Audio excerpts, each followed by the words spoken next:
नमस्कार साथियों, स्वागत है आप सभी का हमारे इस चैनल सुई सून पे और आशा करता हूँ कि संक्रमण के इस दौर पे आप सब स्वस्थ होंगे, व्यस्त होंगे, अपना खास ख्याल रख रहे होंगे, अपने परिवारजनों का, अपने परिजनों का। जैसा कि आपको पता है, हमारी छोटी सी मुहिम है इस चैनल सुई सून के ज़रिए कि आप तक देश दुनिया जगत से जाने माने चेहरों को लेके आएँ, उनकी जीवन यात्रा से आपको अवगत कराएँ और ख़ासकर जो उनकी चुनौतीपूर्ण अभी तक एक प्रोफेशनल जर्नी रही है, जो पर्सनल जर्नी रही है, उसको साझा करें आप तक। और आज श्रृंखला में हमसे एक बहुत ही खास मेहमान जुड़ी हुई हैं, मिस महक खन्ना जी, जो कि लीगल हेड हैं लेंसकार्ट कंपनी की, जो कि एक बहुत ही नामी गिरामी कंपनी है भारत की। आप सब लोग, जो मैं और आप, हम सब चश्मा पहनते हैं, लेंसकार्ट के बारे में कहीं ना कहीं ज़रूर सुना होगा, देखा होगा उसके एडवर्टाइजमेंट्स को, तो उनको आप हेड करती हैं। तो बहुत बहुत स्वागत है महक आपका हमारे प्रोग्राम सी सू। Thank you so much Jayant. बहुत बहुत शुक्रिया आपका कि आपने बुलाया और ये बातचीत करने का मौका दिया and really looking forward to the conversation. जी, थैंक यू। इनफैक्ट सवाल जवाब की जो हम औपचारिकता अपनी शुरू करते हैं, उससे पहले हमारे एक बहुत मूल से सवाल होते हैं अपने मेहमानों से। और शुरुआती सवाल हमारा हमेशा ये होता है कि आप थोड़ा सा हमारे दर्शकों को अपने शुरुआती जीवन के बारे में बताएं, अपनी शुरुआती पढ़ाई के बारे में बताएं, और वो कौन से पल थे, कौन से लम्हे थे आपके जीवन में जहाँ आपने ठान लिया कि भैया मुझे तो अब वकालत करनी है और वकालत करके फिर वकील बनना है। ये आई थिंक जितना सवाल भी सुनने में आसान लगता है उतना ही मुश्किल है, but I I of course give it a shot. हाँ, तो मेरी जर्नी इनफैक्ट मैं दिल्ली में ही पली बड़ी हूँ, तो मेरी जर्नी जो है वो दिल्ली में ही मतलब मेरा जो पूरा करियर है वो अब तक का और अब तक की जिंदगी सारी दिल्ली में ही रही है। और मैंने अपनी स्कूलिंग करी थी दिल्ली पब्लिक स्कूल आर के पुरम से एंड जी। देन एक बार स्कूलिंग खत्म हुई उसके बाद 5 ईयर लॉ कोर्स मैंने करा एमिटी लॉ स्कूल से, जी। जो कि आईपी यूनिवर्सिटी से अफिलिएटेड है एंड आप वहाँ पे मेरे सीनियर थे जी। एंड जी। बुजुर्गियत वो का एहसास दिलाने के लिए बहुत बहुत शुक्रिया, लेकिन ज़्यादा फर्क नहीं था हम लोग के जो बैचेस थे। जी जी। हाँ जी। तो वहाँ पे 5 ईयर लॉ कोर्स करने के बाद मैंने एक बुटीक लॉ फर्म डीएमडी उस पे हम एडवोकेट्स बाद में ज्वाइन आएंगे, करा। लेकिन पहले आपको हमें दर्शकों को बताना पड़ेगा कि आपने लॉ का करने का निर्णय कैसे लिया। हाँ जी, मैंने जी लॉ जी। करने का निर्णय, हाँ जी, मैंने लॉ करने का निर्णय स्कूल में ही ले लिया था कि इन इन मतलब जिस तरीके की मेरी पर्सनालिटी थी, जिस तरीके के मतलब मेरे तर्क होते थे हर चीज पे, जिस तरीके का मैं लॉजिक यूज करती थी, उसमें इतना तो पता चल गया था 9वीं 10वीं कक्षा तक कि या तो चार्टर्ड अकाउंटेंसी करना है या लॉ करना है। और वो 12वीं कक्षा तक आते आते फिल्टर डाउन होके इतना मतलब वो हो गया था, मन बना लिया था, मन पक्का कर लिया था कि वकालत ही करनी है। और ये ऐसी चीज है जो कि खुशी खुशी में कर सकती हूँ, ये ऐसी जी चीज है जो कि पैशन होगी, जो कि हॉबी होगी, जो कि फोर्स्ड नहीं होएगा। मतलब बहुत बार होता है कि हम मतलब बहुत सारे जो मेरे पियर्स थे, बहुत सारे फ्रेंड्स और ऐसे बहुत लोग जिनको हम जानते हैं, वो अपने प्रोफेशनल चॉइसेस लेते हैं इस बलबूते पे कि फैमिली का मतलब क्या चल रहा, फैमिली सेटअप कैसा है, फादर का मदर का प्रोफेशन क्या है, या फिर उस टाइम पे कौन सा ऐसा प्रोफेशनल कोर्स है, कौन सा ऐसा प्रोफेशन है जो कि बहुत ज्यादा इन है। मतलब लोग वो एक होड़ में, अगर एमबीए एक ऐसा टाइम था जब निकल रहे थे, एक ऐसा होड़ था जी। जब इंजीनियर निकल रहे थे, तो बहुत सारे लोगों ने अपनी जिंदगी के डिसीजन उस बेसिस पे भी लिए। बट जब मैंने वो डिसीजन लिया, वो डिसीजन सिर्फ इस बेसिस पे था कि ये एक ऐसा प्रोफेशन है जो कि मेरे लिए सूटेबल है, जिस तरीके से मैं सोचती हूँ, जिस तरीके से मेरी पर्सनालिटी है। और मैं, और दूसरा ये रीजन था कि मैं इस प्रोफेशन में खुशी खुशी रह सकती हूँ, अपने आप को इस प्रोफेशन में जिंदगी भर तक देख सकती हूँ। वो मतलब 16-17 साल की उम्र से उतनी क्लैरिटी आ गई थी थैंकफुली। जी। जी। और वो क्लैरिटी बाकी प्रोफेशंस एलिमिनेट करके आई थी उस टाइम पे, क्योंकि लॉ नहीं करा था प्रैक्टिकली, तो नहीं जी। पता था कि कैसे होता है। वकालत के बारे में सुना था, देखा था, जितना थोड़ा बहुत दूर से देखा था, मूवीज में देखा था। तो जी। जब तक प्रैक्टिकली खुद नहीं करते हो तो नहीं पता होता है कि प्रोफेशन कैसा है। लेकिन हाँ, बाकी चीजें जो आसपास जो बाकी प्रोफेशन थे उस हिसाब से अपने आप को कंपेयर करके, उस हिसाब से थ्योरी ऑफ रिलेटिविटी निकाल के बाकी सारे एलिमिनेट कर दिए थे, तो ये एक सबसे सूटेबल प्रोफेशन लग रहा था। जी, आप एंड मैं व्हेन आई आपको 2 minute completed my 5 year course 5 year उसके पे भी बाद। आऊँगा, लेकिन मैं आपको 2 मिनट पॉज़ करूँगा कि बड़े सारे मेरे सवाल हाँ रहते हैं जी, बीच में। लेकिन हाँ उस जी, सवालों हाँ की जी ट्रेन सर। पकड़ने से पहले जो आपने अच्छी-अच्छी बातें की कि कैसे आपने एमबीए की बात की, पैसे की बात की, सीए की बात की, और आपने बोला यार ये सब तो हमें वकालत में भी मिल जाएगा। आज आप ज़ाहिर-सी बात है लीगल हेड हाँ हैं, इतनी जी। बड़ी-बड़ी कंपनियों को आप मैनेज कर रही हैं, उनकी अपनी टीम लीड करती हैं। तो मैं समझता हूँ जो पैसे की क्लैरिटी होती है बच्चों को, वो तो आप में शुरू से थी, वो तो आई गई। साथ ही में उस टाइम हमारे टाइम पे जॉली एलएलबी नहीं आई थी, तो जो आपने बताया जो ज़हन में जो चित्र घूमते थे, क्या सनी देओल के होते थे कि वो तारीख पे तारीख वाला, इसलिए कोर्ट नहीं जाना और इन हाउस बनना है? नहीं, वो इंग्लिश मूवीज थी, इंग्लिश सीरीज थी, जिस तरीके से हम लॉयर्स को देखते थे। एंड जी। मेरे कजिन्स थे जो मेरे से 10 साल उम्र में बड़े थे, यूएस में थे। तो बोथ माय कजिन्स, जो मेरी बुआ के दोनों बच्चे हैं, यूएस में वो लॉयर्स हैं। तो जी। वो जिस तरीके से बताते थे कि लॉ ऐसा प्रोफेशन है, मतलब आप जब लोगों से सुनते हो एंड एंड इनफैक्ट जो मैंने थोड़ी बहुत उस टाइम पे लीगल मूवीज, अगर मतलब या लॉयर्स के ऊपर जो मूवीज थी पुरानी 90s की जो मूवीज देखी, वो उन्हीं से इंस्पायर होके देखी थी। जी। एंड ऐसे था, मतलब दिस टू टेल मी, जबकि बिल्कुल ड्यूरिसडिक्शन का बिल्कुल अंतर है, और ऐसा नहीं है कि आपको किसी और से भी बात करके आइडिया मिल सकता है, बट हाँ, आपको एक एटलीस्ट डिस्कशन पॉइंट हो सकता है। तो उनसे जी। बात करके, दूसरे से बात करके, कजिन से बात करके, फैमिली फ्रेंड से बात करके जो इस प्रोफेशन में हैं, और हम, एंड ऑनेस्टली मैं जब पार्लियामेंट्री डिबेट्स भी देखती थी, मैं इनफैक्ट लेट श्री सुषमा स्वराज जी को, लेट श्री अरुण जेटली जी को बहुत क्लोजली फॉलो करती थी, उनके करियर्स को, उनकी डिबेट्स को। तो जो भी कोई अच्छा ओरेटर रहा है हिस्ट्री में, या कोई अच्छा पार्लियामेंटेरियन रहा है, उसका बेस हमेशा लॉ ही रहा है, या जी। ज्यादातर लॉ ही रहा है। सो जब मैं उनको भी देखती थी तो मुझे बहुत ही ज्यादा इंस्पायरिंग लगता था कि कितनी, मतलब उनकी डिफरेंट एरियाज की, डिफरेंट सब्जेक्ट्स की जो नॉलेज है, जिस तरीके से है, और जिस तरीके से लॉ में उनका जो फाउंडेशन है वो इतना स्ट्रांग है, और वो इतने अच्छे वकील रह चुके हैं, और इसीलिए वो not just as Lok Sabha members और पार्लियामेंटेरियंस, वो शायद किसी भी प्रोफेशन में होते, और किसी भी प्रोफेशन में होते तो सक्सेसफुल होते, क्योंकि वो इतने बेहतरीन लॉयर्स थे। जी। तो वो चीज मुझे हमेशा इंस्पायर करती थी कि अगर वकील बनना भी है तो मतलब बनो, तो अगर मतलब तो शायद उन जैसा बनने की कोशिश करो। शायद हर कोई नहीं जी। बन सकता, बहुत चीजें होती है, मेहनत होती है, किस्मत होती है, बहुत फैक्टर्स होते हैं, लेकिन एटलीस्ट बनने की कोशिश करनी चाहिए। कि जी। जितनी क्लैरिटी ऑफ थॉट उनमें था, जितना रिसर्च वो अपने सब्जेक्ट्स पे करते थे, जितनी मतलब जिस जो होल्ड उनका अपने सब्जेक्ट पर था, वैसा होना चाहिए। और ये सब मेरे लिए बहुत इनामरिंग था, मतलब एज अ स्टूडेंट मैं ये चीजें फॉलो करती थी, और मेरे लिए बहुत इनामरिंग था। तो जी। मतलब and for that matter even other people, मतलब सलमान खुर्शीद जी हो गए, कपिल सिब्बल जी हो गए, I think anybody, for us all of these are stalwarts in this particular profession. किसी को भी देख के हम इतना सब कुछ सीख सकते हैं। तो मेरे लिए एटलीस्ट रेफरेंस पॉइंट जो था वो ये सब कुछ था, कि यार जी। ये देखो कितनी क्लैरिटी है, एंड मतलब this is how it should be. और ये मतलब कितना अच्छा प्रोफेशन है, and it it it opens up so many opportunities. सिर्फ ये नहीं है कि वकालत करके आपको अगर सिर्फ कोर्ट में प्रैक्टिस करना है तभी करना है, आप और इतनी चीजें इससे जुड़ी हुई कर सकते हो। इतना एनालिटिकल प्रोफेशन है। जी, इतनी बढ़िया आपने बातें बताई कि यूएस से भी आपने सीखी और इंडिया के बड़े-बड़े वकीलों से भी सीखी। तो if not Damini then my cousin Manny वाली बात हो जाती है, पर सीख हमेशा किसी ना किसी एंगल से आती है। इसके बाद चलते हैं आपकी 5 साल की जो आपने बताया एमिटी लॉ स्कूल की यात्रा रही, जो कि उस हाँ जी। वक़्त आईपी यूनिवर्सिटी से एफ़िलिएटेड था। तो मेरे कुछ मूलभूत सवाल हैं जो कि मैं आप तक रखूँगा, क्योंकि जो हमारा मंच है हाँ सुई जी। सून का, इसमें बहुत हमारे यंग लॉयर, यंग बच्चे जुड़े रहते हैं, और कुछ सवाल उनके जो हमेशा मुझ तक आते हैं और मेरा एक कर्तव्य बनता है कि उनको आप तक रखूँ और आपसे उसके सीधे-सीधे जवाब लूँ। वो ये है कि लॉ स्कूल में कितनी ज़रूरी होती हैं इंटर्नशिप्स, मूट कोर्ट्स, पब्लिकेशंस या बाकी कोई ऐसी को करिकुलर एक्टिविटीज़ जो आपने अंडरटेक की हों, और उससे आपने क्या-क्या सीखा, और आप अपनी सीख से इन बच्चों को और इन हमारे नवयुवकों या नवयुवतियों को क्या संदेश देना चाहेंगी कि how to go about law school? क्योंकि कई बच्चों को होता है कि मिड लाइफ क्राइसिस फील होने लगती है जब by the time they are in third year. कई लोग को ये नहीं समझ आता यार नौकरी मिलेगी कि नहीं।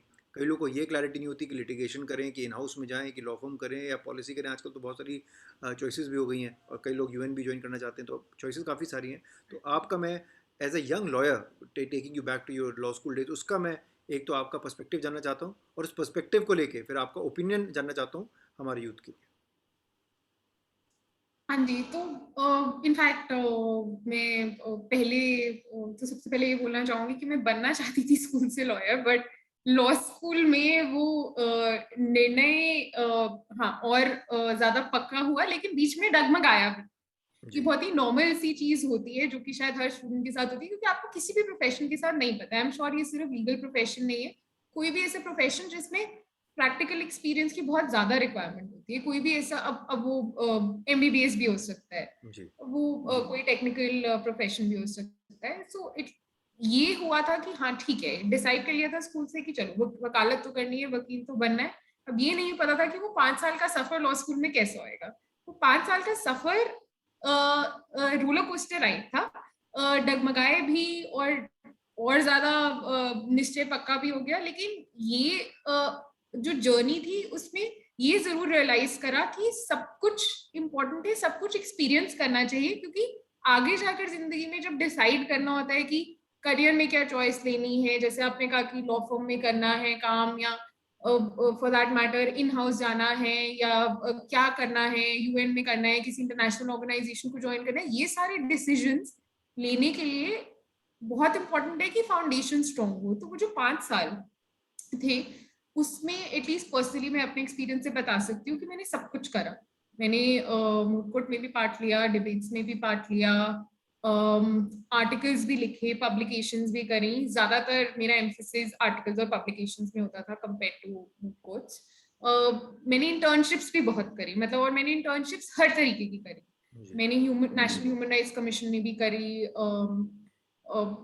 और गवर्नमेंट मिनिस्ट्रीज के साथ, ministry of women and child welfare के साथ भी इंटर्नशिप करी, लॉ फर्म्स में भी इंटर्नशिप करी, लिटिगेटिंग लॉयर्स के साथ भी इंटर्नशिप करी। और इस सबका करने का सिर्फ ये सब करने की सिर्फ एक ही वजह थी कि जब तक सब कुछ एक्सपीरियंस नहीं करेंगे तब तक नहीं समझ में आएगा कि हम क्या करना चाहते हैं। तो बहुत जरूरी है सब चीजें करना, सब चीजें ट्राई करना, सब चीजें एक्सप्लोर करना, ये जानने के लिए कि हमें पसंद क्या है और हम किस चीज को करने में, कौन सा ऐसा लॉ का सब्जेक्ट है जो हमें करने में खुशी होती है। क्योंकि 5 साल के लॉ कोर्स में कम से कम हम 60 से 65 सब्जेक्ट्स पढ़ते हैं, जिसमें से कम से कम आई एम श्योर 55 के करीब लीगल सब्जेक्ट्स होते हैं। ऐसा नहीं हो सकता कि हर लॉ स्टूडेंट को हर सब्जेक्ट पसंद आए, या ऐसा नहीं हो सकता कि हर लॉ स्टूडेंट हर सब्जेक्ट में अच्छा हो। हाँ, हर किसी को ये ट्राई करना चाहिए कि उनके ग्रेड्स अच्छे हों, वो एग्जाम्स में स्कोर करें, बट एक एक पर्सपेक्टिव ये होता है कि हाँ, आपको स्कोर करने के लिए पढ़ाई करनी है क्योंकि आपको अच्छे ग्रेड्स चाहिए, क्योंकि ग्रेड्स आपको आगे फ्यूचर में हेल्प करेंगे। दूसरा पर्सपेक्टिव ये होता है कि आप उस जर्नी में ये भी डिस्कवर करो कि कौन से ऐसे सब्जेक्ट्स है, कौन सा ऐसा फील्ड ऑफ लॉ है जिसमें आपको करने में खुशी मिलती है, जो आपको एक्साइट करता है, जो आप अपने आप को पूरी जिंदगी करता हुआ देख सकते हो। तो मेरे लिए वो जो रियलाइजेशन था, जब मैंने 5 साल ये सब कुछ करा during my law school life, मैंने सारी इंटर्नशिप्स करी, मैंने आर्टिकल्स लिखे, आर्टिकल्स पब्लिश हुए, मैंने ऑर्गेनाइजेशंस के साथ काम करा, स्टूडेंट ऑर्गेनाइजेशंस के साथ, जैसे स्टिल एक ऑर्गेनाइजेशन थी उसके साथ काम करा, बाकी जो लॉ स्कूल्स थे उनके स्टूडेंट्स के साथ इंटरेक्ट करा। इस सब ने मुझे हेल्प करा ये रियलाइज करने में कि मेरी जो ट्रू कॉलिंग है वो कॉर्पोरेट लॉ। मुझे कंपनीज एक्ट, फेमा, आरबीआई, ये सारी चीजें मुझे बहुत एक्साइट करती है, मुझे बहुत अच्छा लगता है। बहुत सारे लोगों को ये बहुत ड्राई लगता है, बट मेरी ये रियलाइजेशन थी कि मुझे ये सब कुछ बहुत एक्साइटिंग लगता है। मुझे कॉन्ट्रैक्ट्स, कमर्शियल लॉज, मुझे ये सब कुछ बहुत एक्साइटिंग लगते हैं। तो मैं जो भी करूंगी लाइफ में इस 5 साल के बाद वो इसी से जुड़ा हुआ होगा कहीं ना कहीं। अब 5 साल की जर्नी के बाद जब फिर ये टाइम था डिसाइड करना कि हाँ अब करियर चॉइस कैसे ले, तो उस टाइम पे मेरे लिए भी डिफिकल्ट था ये चीज कि इन हाउस में अप्लाई करें या लॉ फर्म में करें, या किस तरीके से अपना करियर डिसाइड करें। क्योंकि फर्स्ट जॉब इंपॉर्टेंट होती है, वो इसलिए इंपॉर्टेंट नहीं होती है कि वो आगे जाकर आपकी पूरी जिंदगी का मतलब सारा रुख डिसाइड कर लेते हैं। That is not what I am saying. इसलिए इंपॉर्टेंट होता है क्योंकि आपको फर्स्ट जॉब से, या तो आपको फर्स्ट जॉब इतना एक्साइट कर देगा कि आप प्रोफेशन में रहना चाहोगे, या आपको फर्स्ट जॉब इतना निराश कर देगा जिंदगी में कि आप ये भी सोच सकते हो कि यार ये तो वो नहीं है जो हमने सोचा था दिमाग में, तो आप ये छोड़ देते हैं। तो इसलिए इंपॉर्टेंट होता है क्योंकि वो फर्स्ट जॉब डिसाइड करेगा कि आप जिंदगी भर वो चीज करना चाहते हो या नहीं। अदरवाइज फर्स्ट जॉब बहुत टाइम ये भी हो सकता है कि वर्कआउट ना करे, कोई टेंशन की बात नहीं है। सेकंड, थर्ड, फोर्थ जॉब्स बहुत चांसेस होते हैं लाइफ में, एटलीस्ट पर्सनली मुझे ये लगता है। बट फर्स्ट जॉब इसलिए इंपॉर्टेंट होता है कि यार ये एटलीस्ट पता चल जाएगा कि ये चीज करनी भी है या हम इस चीज के लिए बने ही नहीं। तो जब फर्स्ट जॉब करना था तो मुझे भी टेंशन हो रही थी कि यार should I apply for tier 1 corporate law firm जिन्हें हम बोलते हैं, क्योंकि कॉर्पोरेट अब कमर्शियल लॉ करना है, अब वो टियर 1 लॉ फर्म में अगर अप्लाई करना है, या किसी बुटीक लॉ फर्म में करना है, या कोई इन हाउस सेटअप में करना है। तो फिर मैंने कुछ सीनियर से बात करी, अपने कुछ बैचमेट से बात करी, दोस्तों से बात करी, और सबसे जो मुझे एक कंसिस्टेंट और एक अच्छी एडवाइस मिली वो ये मिली कि ऐसी जगह पे काम करो जहां पे ब्रांड इंपॉर्टेंट नहीं है लॉ फर्म का, जहां पे ये अभी डेजिग्नेशन और लॉ फर्म के ब्रांड को तवज्जो मत दो। ऐसी जगह पे काम करो जहां पे तुम्हें हर चीज करने का मौका मिले। अगर तुम्हें कॉर्पोरेट और कमर्शियल लॉज पसंद है तो ऐसी जगह पे काम करने की कोशिश करो जहां पे तुम फेमा और आरबीआई जो फॉरेन एक्सचेंज रेगुलेशन है उसमें भी काम कर पाओ। तुम कमर्शियल लिटिगेशन भले ही वो स्कीम ऑफ अरेंजमेंट हो, मर्जर्स एंड एक्विजिशन हो, उसमें भी काम कर पाओ। और तुम एडवाइजरी साइड पे और कॉन्ट्रैक्ट साइड पे भी काम कर पाओ। तो तुम्हें अलग अलग चीजें कॉर्पोरेट और कमर्शियल्स के अंदर जो अलग अलग सब्जेक्ट्स हैं वो करने की अपॉर्चुनिटी जहां मिले वो करो, उससे तुम्हारा बेस स्ट्रॉन्ग होगा।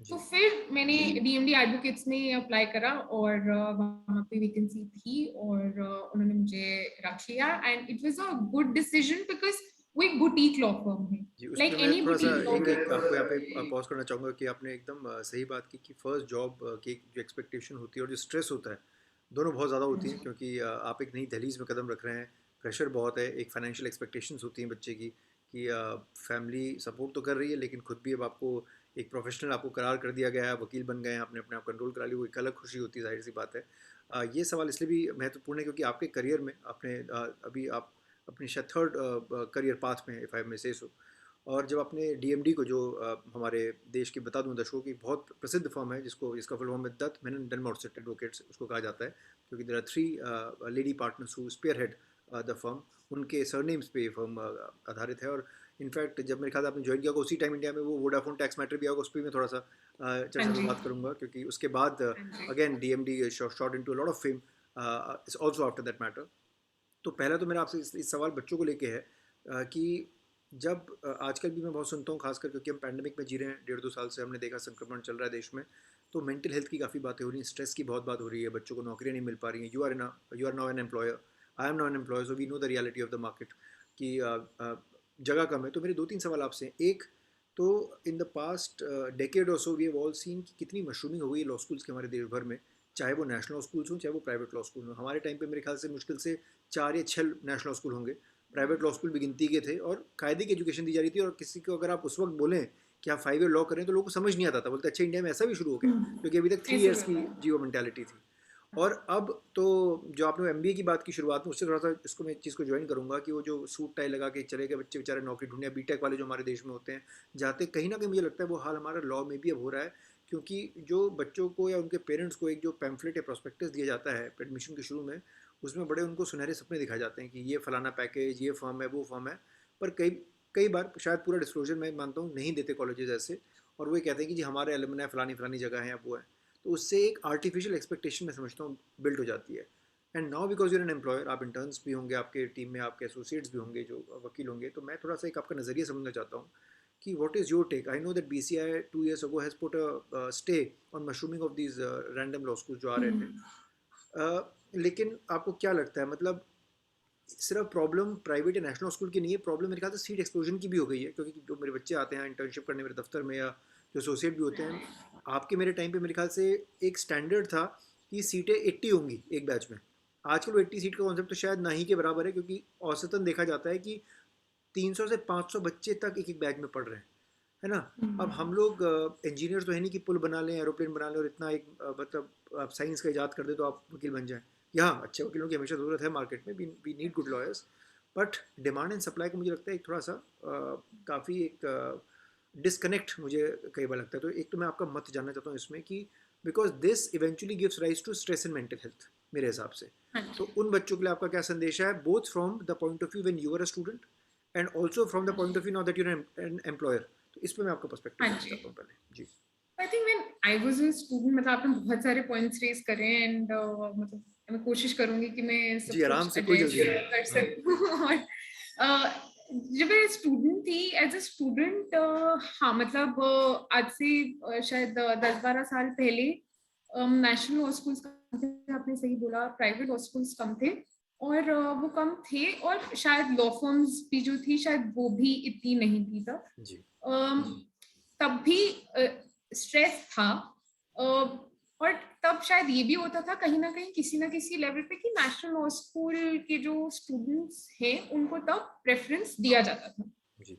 एटलीस्ट तब होता था कि जो नेशनल लॉ स्कूल के स्टूडेंट्स हैं उनसे, क्योंकि एक्सपेक्टेशन ये थी कि जो स्तर है जो पढ़ाई का स्तर है नेशनल लॉ स्कूल्स में या फॉर दैट मैटर कोई भी नेशनल यूनिवर्सिटी में इंडिया में, वो एक शायद माइंडसेट है कि वो बेटर होएगा और शायद वहाँ के जो स्टूडेंट्स हैं वो भी इसलिए बाकी स्कूल से बेटर होंगे। तो वो उस टाइम पे एक ऐसा दौर चल रहा था कि ऐसा होता था कि नेशनल लॉ स्कूल के स्टूडेंट्स को कहीं ना कहीं शायद इंटर्नशिप्स में या शुरुआत में जॉब में शायद उनके लिए आसान होता था कैंपस प्लेसमेंट्स के थ्रू प्लेस होना।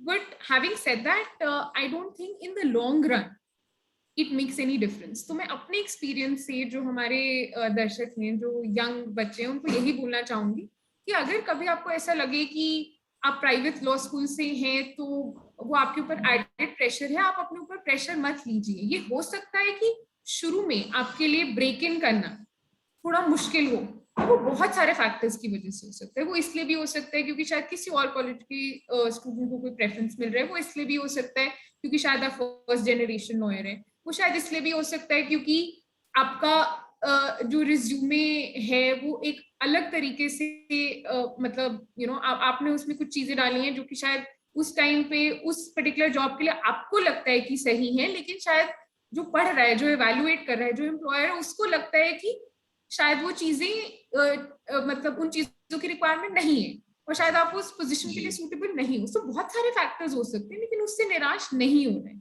स्ट्रेस है, स्ट्रेस रहेगा।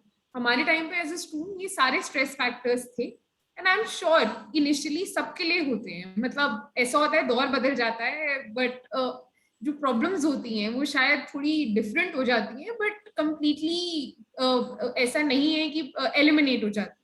तो प्रॉब्लम्स तब भी थी, स्ट्रेस फैक्टर्स तब भी थे और वो हमेशा रहेंगे किसी ना किसी फॉर्म में। आज के दौर में अगर देखा जाए जो सिचुएशन है, हाँ ऐसा हुआ है कि बहुत सारे जो कॉलेजेस हैं वो आ गए हैं, नेशनल लॉ स्कूल्स जो हैं उनकी बहुत सारी जो शाखाएं हैं वो खुल गई हैं, जो प्राइवेट लॉ स्कूल्स भी हैं वो भी बहुत सारे आ गए हैं। तो ऐसा हुआ है एंड आज की डेट में मार्केट में बहुत लॉयर्स हैं कंपेयर टू जो जॉब अपॉर्चुनिटीज हैं। तो definitely supply is definitely more than the demand, but having said that ऐसा भी हुआ है कि जो लॉ फर्म्स हैं वो भी ग्रो कर रही हैं। शायद इतनी लॉ फर्म्स नहीं बढ़ी हैं जिस तादाद में लॉ स्कूल्स खुले हैं और जिस तादाद में बैचेस में लॉयर्स जो हैं वो हर साल पास आउट हो रहे हैं, लेकिन हाँ फिर भी लॉ फर्म्स जो हैं उनमें बढ़ोतरी हुई है। जो इन हाउस जो कंपनी के जो इन हाउस लीगल टीम्स हैं उनमें एक्सपेंशन हुए हैं। जो इन हाउस को देखने का जो नजरिया है वो बदला है। तो उसमें क्या हुआ है कि एम्प्लॉयमेंट अपॉर्चुनिटीज भी क्रिएट हुई है। आज अगर मैं एज एन एम्प्लॉयर बताना चाहूँ for an in house setup, तो ऐसा हुआ है कि आज से 10 या 12 साल पहले हमेशा ये एक माइंडसेट होता था कि असली वकालत है जो कोर्ट में करी जाए, असली वकालत है जो लॉ फर्म में करी जाए अगर आप कॉर्पोरेट की बात करें। लेकिन इन हाउस में जो है शायद वकालत नहीं होती है क्योंकि वो ज्यादातर आउटसोर्सिंग करते हैं। लेकिन हमने 10-12 साल में ऐसा देखा है, जो चेंज हुआ है, जो माइंडसेट चेंज हुआ है और जो वर्क शिफ्ट हुआ है वो ऐसा हो गया है कि इन हाउस जो टीम्स हैं, जो इन हाउस लीगल टीम्स हैं, उसी इन हाउस लीगल टीम्स अब लॉ फर्म्स की तरह रन करी जाती है। जो सारा काम होता है वो इन हाउस होता है, जो सारे कॉन्ट्रैक्ट्स होते हैं, जो सारी बिजनेस एडवाइजरी होती है, जो लिटिगेशन स्ट्रैटेजी होती है वो इन हाउस होती है। और सिर्फ जो इंपॉर्टेंट ट्रांजेक्शन होती हैं या जो कोर्ट अपीयरेंस होते हैं सिर्फ उसी के लिए सीनियर काउंसिल या लॉ फर्म के पास जाया जाता है। तो ये जो शिफ्ट हुआ है इससे ये फर्क पड़ा है कि जो लॉयर्स हैं उनके लिए अपॉर्चुनिटीज खुल गई हैं कि वो अपने आप अपने करियर की शुरुआत में इन हाउस सेटअप में काम करने का सोच सकते हैं, अगर वो इन हाउस सेटअप बहुत ही रोबस्ट है और वो लॉ फर्म की तरह काम करता है। और वो इस चीज और दूसरा फायदा ये हुआ है कि एवरेज साइज जो एक इन हाउस लीगल टीम का है, जो आज से शायद 10 या 12 साल पहले 2 या 3 या 4 होता था किसी ग्रोइंग कंपनी में, अब वो कम से कम 10 या 12 का साइज है। तो ये जो शिफ्ट है ये भी हुआ है। हाँ हमेशा ऐसा होता है एंड आई थिंक ये सिर्फ लीगल प्रोफेशन के लिए नहीं है, ये हमारे देश में हर प्रोफेशन के लिए है कि हमेशा जो सप्लाई है क्वालिफाइड लोगों की, क्वालिफाइड प्रोफेशनल्स की, वो हमेशा डिमांड से ज्यादा होती है। बट और एटलीस्ट मेन स्ट्रीम प्रोफेशन में हमेशा से रहा है। तो लॉ में भी वही चीज है जो कि आई थिंक धीरे धीरे एड्रेस हो सकती है, बिकॉज सप्लाई तो है ज्यादा, बट अब आई थिंक जो नेक्स्ट इन लाइन फोकस होना चाहिए वो क्वालिटी पे भी होना चाहिए। जी। क्योंकि पिछले 10-15 सालों में जो लीगल प्रोफेशन में जो डेवलपमेंट आया, चेंज आया, उससे हाँ एटलीस्ट लॉ कॉलेजेस बहुत खुल गए हैं, अपॉर्चुनिटीज लोगों को दी जा रही हैं, लॉ फर्म्स हैं, legal profession has grown and it has got gained more acceptability. It has, it was always acceptable, but it has gained more popularity. It is the most sought after choice of first time professional, not a second or third choice कि हाँ अगर doctor है engineer नहीं बन सके तो चलो lawyer बन जाते हैं। जी। अब वो नहीं है जो शायद 2 या 3 डेकेड्स पहले था, वो ऐसा माइंडसेट नहीं है। तो ऑफ कोर्स लीगल प्रोफेशन जिस तरीके से पॉपुलर हो रहा है उस तरीके से उसमें ग्रोथ भी हो रही है, बट हाँ अब जो नेक्स्ट स्टेप है वो आई थिंक ये होना चाहिए कि हर किसी का, चाहे वो लॉ कॉलेजेस हों, चाहे वो लॉ फर्म्स हों, चाहे वो for that matter in house employers हों, जो भी कोई हो, उनका फोकस होना चाहिए कि क्वालिटी कैसे मेंटेन कर सकते हैं। End of course bar council of India, they would play an important role in ensuring other than CLAT or maybe something to do with laying down some standards where quality also improves. And as far as stress is concerned, as far as mental health is concerned, that is something जो कि हर stage पे रहेगा। कुछ professions में, कुछ fields में थोड़ा ज्यादा होता है। Not to compare or not to say that there are certain professions which are, absolutely a cakewalk. I'm not saying that, but yes, there are certain professions where there is constant development, there is constant engagement, there is constant growth. अगर कोई इंसान वकील बना है तो उसे ये जिंदगी भर के लिए अपने आप को समझा लेना चाहिए कि जिंदगी भर की लर्निंग है। उसकी कभी पढ़ाई, उसकी कभी लर्निंग बंद नहीं हो सकती, कभी उसकी लाइफ में कोई स्टैग्नेशन नहीं आएगा, कभी कोई रेस्टिंग फेज नहीं आएगा, कभी कोई पॉज नहीं होएगा कि अच्छा अब हमने 10 साल या 15 साल बहुत मेहनत कर ली, अब हम 3 साल ब्रेक लेंगे, अब हम अपनी लाइफ एंजॉय करेंगे और अगर जब हम आएंगे तो हम वहीं से शुरुआत कर लेंगे जहां से छोड़ा था। बहुत मुश्किल होता है क्योंकि ये प्रोफेशन जो है इसमें आपको अपने आप को अपडेटेड रखना पड़ता है। इस प्रोफेशन में कॉन्स्टेंटली मेहनत लगती है। आप कॉन्स्टेंटली जिन चीजों पे काम कर रहे हो वो चीजें बदलती रहती है। आज एक डेटा प्राइवेसी के ऊपर अगर आप इन हाउस सेटअप में काम कर रहे हो, आज आप किसी लॉ के ऊपर एडवाइस दे रहे हो, 3 साल बाद वो लॉ ही चेंज हो जाएगा। जी। हाँ मतलब आज आप अगर किसी सेटअप में हो, आप अगर किसी को लीगल मेट्रोलॉजी पे या कोई भी किसी भी चीज पे या फॉरेन एक्सचेंज रेगुलेशंस पे आप किसी को एडवाइस दे रहे हो, वो बिल्कुल सेटअप चेंज हो जाएगा।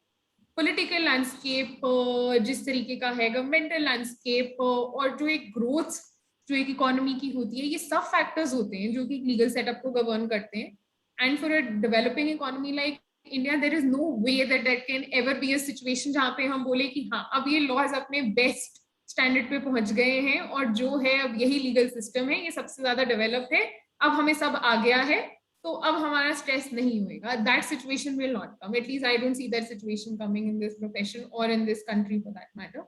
तो हमेशा ये तो लगा ही रहेगा। हाँ वो जो स्ट्रगल्स हैं वो चेंज होते रहेंगे। हर जो जो इंसान अपनी लाइफ में या अपने करियर में जिस स्टेज पे होगा उसकी स्ट्रगल्स चेंज होती रहेंगी। बट स्टूडेंट्स को मैं यही एडवाइस करूंगी कि आप जितना ज्यादा रिजल्ट के बारे में कम सोचेंगे और जितना ज्यादा आप अपने प्लान्स पे फोकस करेंगे उतना ज्यादा बेटर होएगा। एक प्लान वर्कआउट नहीं करेगा, दूसरा कर जाएगा। बट आपकी मेंटल हेल्थ बहुत इंपॉर्टेंट है। जो आपका स्ट्रेस उतना ही लेना चाहिए जितना आपको काम करने में हेल्प करे। स्ट्रेस उतना ही लो जितना आपकी परफॉर्मेंस को बेटर करे। लेकिन स्ट्रेस को अगर आप इतना ले लेंगे कि अगर आप अपने आपको इतना ज्यादा स्ट्रेस आउट कर लेंगे कि आप काम ही ना कर पाए, आप अपनी लाइफ ही ना एंजॉय कर पाए, तो फिर तो कोई फायदा ही नहीं है। Then nothing is worth it in life. Your health and your your mental health and your physical health is most important. तो उतना ही स्ट्रेस लो जितना आपको हेल्प करे जिंदगी में आगे बढ़ने के लिए, बट उससे ज्यादा मत लो। प्लान ए फेल हो, प्लान बी पे जाओ, प्लान बी फेल हो, प्लान सी पे जाओ, कुछ ना कुछ वर्कआउट कर देगा। आप अपनी मेहनत करते रहो, बाकी सब आपके हाथ में नहीं है, आप कंट्रोल नहीं कर सकते रिजल्ट, तो सोचो भी मत। बहुत बहुत शुक्रिया भाई, आपने इतने साफ शब्दों में बातें की। मुझे नहीं पता कि ये सुन के मुझे स्ट्रेस ज़्यादा हुआ है कम, लेकिन मैं बच्चों से यही कहूँगा कि रेस्ट भी करें, स्ट्रेस भी लें। दोनों चीज़ों का जो सामंजस्य होता है, एक डेलिकेट बैलेंस होता है, उसको बनाए रखें। क्योंकि अगर एक परफॉर्मेंस प्रेशर नहीं होता इंसान पे, तो परफॉर्म करने में कहीं ना कहीं कई बार चूक हो जाती है। हम वकीलों की ज़िंदगी में, जैसा कि महक ने बहुत खूबसूरती से इस बात को बयां किया, कि हर वक्त चुनौतियाँ रहती हैं। क्योंकि आज अगर कोई कानून है, कल वो कैसे तब्दील होगा, उसमें क्या चेंजेस आएंगे, क्या अमेंडमेंट्स होंगे, कोर्ट्स उसको कैसे इंटरप्रेट करेंगे, बहुत सारी चीज़ें होती हैं, बहुत सारी इसकी टेक्निकलिटीज़ होती हैं जो एक लॉ स्टूडेंट या लॉयर को या किसी भी इन हाउस काउंसिल को डे इन डे आउट उस पर पैनी नज़र बनाए रखनी पड़ती है। जैसे आपने GDPR का मुद्दा छेड़ा, इतने सालों से हम सब सुन रहे हैं कि प्राइवेसी डेटा लॉ यूरोप में लागू हो गया, इंडिया में इसका बिल टेबल हो रखा है पर अभी तक वो पास नहीं हो रहा। तो सारे लोग बेचारे आप लोग के ऑफिस में पूछते होंगे भाई क्या है इसकी अपडेट बताओ, हम इंटरनली कैसे करें। फिर कभी अब नए जो हमने कुछ लॉ सुने जैसे पॉस्ट कंप्लाइंसेस कुछ सालों में, तो ये सब आते रहते हैं कानून, और इस कानून के बारे में हम और विस्तार से बाद में भी बात करेंगे। अब मैं आ जाता हूँ आपके उस चरण पे जहाँ पे अब आपने अपना करियर शुरू किया, DMD की हम बात कर रहे थे। तो ज़रा मैं आपसे दो चीज़ें जानना चाहूँगा, क्योंकि आपने DMD में मेरे ख्याल से तकरीबन 3 या 4 साल काम किया, please correct me if I am wrong, हो सकता है ज़्यादा भी रहा हो। और उसके बीच में आप लंदन स्कूल ऑफ इकोनॉमिक्स, जो कि UK की एक बहुचर्चित यूनिवर्सिटी है, दुनिया की नामी गिरानी यूनिवर्सिटी, वहाँ पे आपने मास्टर्स करने का भी सोचा। तो दो मेरे आपसे सवाल बन जाते हैं। एक तो हमारे दर्शकों को ये बताएं कि जो आपके साल रहे, शुरुआती साल, जो कहते हैं ना फॉर्मेटिव ईयर्स होते हैं आपके, बिल्डिंग ब्लॉक्स होते हैं आपकी ग्रोथ के, वो कैसे रहे DMD में, क्या क्या आपने सीखा, क्या क्या आपके लर्निंग कर्व्स रहे उस प्रोफेशन में। और चूंकि आप मास्टर्स का 1 साल का ब्रेक लेके गई थी इंडिया से और फिर आप वापस इसी फर्म में आई, so was it easy or was it tough to get back to the same firm after having done your masters? हाँ जी। तो पहला आपका सवाल जो है कि LLM मतलब कब सोचा मैंने करने का, करना चाहिए नहीं करना चाहिए, कितना जी जरूरी है, किस यूनिवर्सिटी से करना चाहिए। तो एटलीस्ट मतलब ये मैं अपने पर्सनल तजुर्बे से बोल रही हूँ, मेरा पर्सनल जी एक्सपीरियंस है कि मास्टर्स हमेशा ऐसी, मास्टर्स डिग्री एक ऐसी डिग्री होती है जो कि आपकी स्पेशलाइजेशन होती है। तो आपको मास्टर्स करने का तभी सोचना चाहिए जब आप श्योर हो कि आपको उस फील्ड में रहना है, आपको उस फील्ड में मजा आ रहा है और आपको सब्जेक्ट में मजा आएगा और आप उस सब्जेक्ट को और ज्यादा सीखना चाहते हो और ज्यादा एक्सप्लोर करना चाहते हो। तभी आप एक मास्टर्स डिग्री का अच्छे से जो होते हैं उसको आप बोलो कि फायदा उठा सकते हो, आप उसको उसका फायदा मिल सकता है, आप उसको एंजॉय कर सकते हो। अगर सिर्फ पेपर डिग्री के लिए करना है, अगर मास्टर्स कोर्स, तो चाहे वो लॉ हो या कोई भी प्रोफेशन हो, मत करिए। तो एटलीस्ट मैं अपने पर्सनल तजुर्बे से बता सकती हूँ कि मैं लॉ स्कूल में जब थी तब मेरे में क्लैरिटी आ गई थी कि मैं 2 या 3 साल काम करूंगी और जब मैं काम करके प्रैक्टिकली देख लूंगी कि हाँ कॉर्पोरेट और कमर्शियल लॉ ही है जो मुझे करने में मजा आ रहा है, अब जबकि मैं उसको प्रैक्टिकली कर रही हूँ, तो 2-3 साल के बाद मैं जरूर मास्टर्स करने जाऊंगी उसी सब्जेक्ट में जो मुझे प्रैक्टिकली काम करके जिसमें मुझे मजा आया, जो मुझे अच्छा लगा है। जी तो मैंने वही करा। मैंने जब DMD एडवोकेट्स ज्वाइन करा, वहां पे एक बुटीक लॉ फर्म का सेटअप है।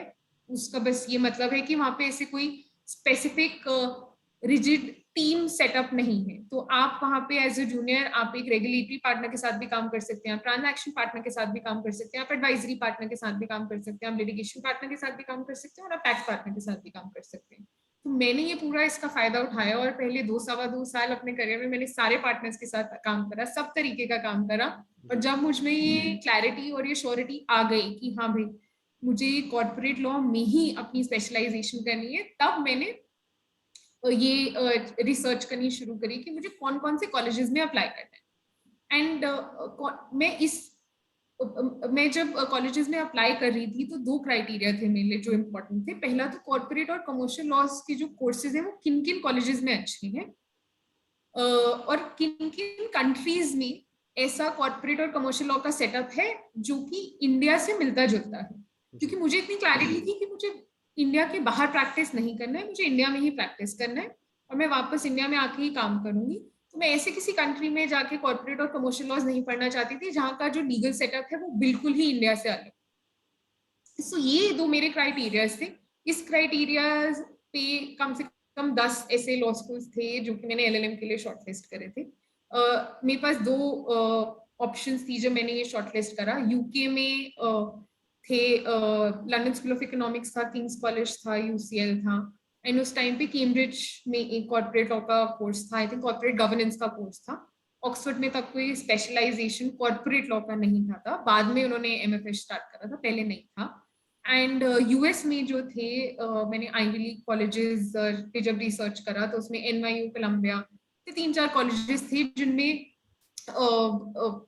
कॉर्पोरेट एंड कमर्शियल लॉज के अच्छे स्पेशलाइज कोर्सेज थे और जिनका सेटअप ऐसा था, वो कोर्स इस तरीके से सेटअप करे गए थे, स्ट्रक्चर करे गए थे कि जो नामी गिरामी प्रोफेसर हैं जो अपने देश में अपनी फील्ड में ऑल ओवर द वर्ल्ड जो कॉर्पोरेट और कमर्शियल लॉज की दिग्गज है वो आके पढ़ाएंगे कोर्सेज। तो जब मैंने अपनी रिसर्च करी उसके बाद जो LSE का जो कोर्स सेटअप जो था वो कोर्स सेटअप कॉर्पोरेट और कमर्शियल लॉज का जो कॉर्पोरेट और कमर्शियल लॉज की एक लीडिंग ऑथर हैं और बहुत नामी गिरामी लॉयर भी हैं, पॉल डेविस, उनकी बहुत सारी कंपनी लॉज के ऊपर हम बुक्स वगैरह भी पढ़ते हैं। तो उन्होंने वो कोर्स जो था वो लंदन स्कूल ऑफ इकोनॉमिक्स में स्ट्रक्चर करा था, कॉर्पोरेट एंड कमर्शियल लॉज का मास्टर कोर्स।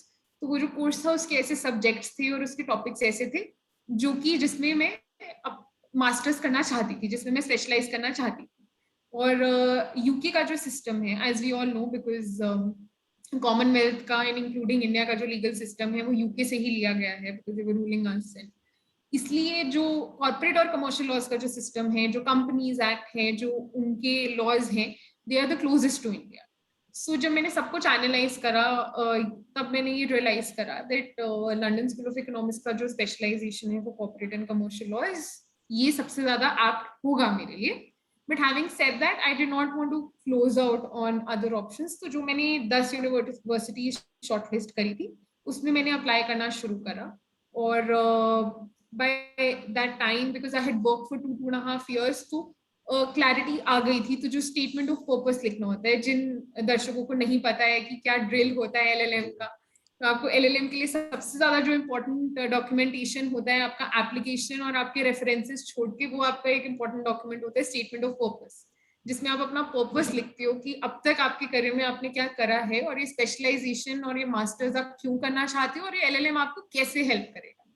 तो बिकॉज जो मेरा छोटा सा 2 साल का एक्सपीरियंस था इस फील्ड में काम करने का, वो उससे मुझे मदद मिली, that help me a lot.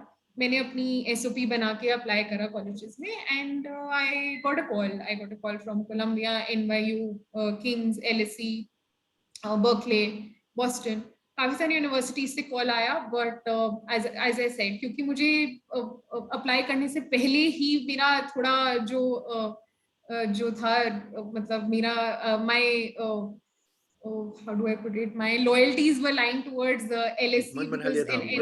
मेरा थोड़ा वहाँ पे था झुकाव, क्योंकि कोर्स स्ट्रक्चर अच्छा था, तो इसीलिए I opted for London School of Economics. And I also discuss this with my mentor and my managing partner in DMD Advocates, so miss Anuradha Dutt. तो मैंने जाके उनसे बोला, आई सेड अनुमाम ये है, ये ऑप्शंस हैं। And even while applying I had consulted her, because वो उन्होंने जब LLM करा था, आई मीन बहुत ही नामी गिरामी लॉयर होने के अलावा वो खुद LLM कर चुकी थी। एंड आई थिंक उन्होंने 1983 या 84 में, 1980s में उन्होंने कोलंबिया यूनिवर्सिटी से करा था LLM। तो उनका तजुर्बा इस फील्ड में डेफिनेटली मेरे से तो ज्यादा था ही, आई थिंक। बट LLM में भी काफी उन्हें तजुर्बा था कि कैसे LLM कोर्सेज होते हैं। तो इसीलिए मैंने उनसे भी कंसल्ट करा। मैंने उनसे पूछा कि ये कॉलेजेस में मुझे हुआ है और मैं ऐसे ऐसे LSE में करना चाहती हूँ। उन्होंने कहा नहीं, बहुत अच्छा कोर्स सेटअप है एंड जो जिन सब्जेक्ट में तुम करना चाहती हो वो इंडिया में भी जो लॉज हैं वो काफी सिमिलर हैं, तो तुम्हें काफी फायदा होएगा, तो तुम करो।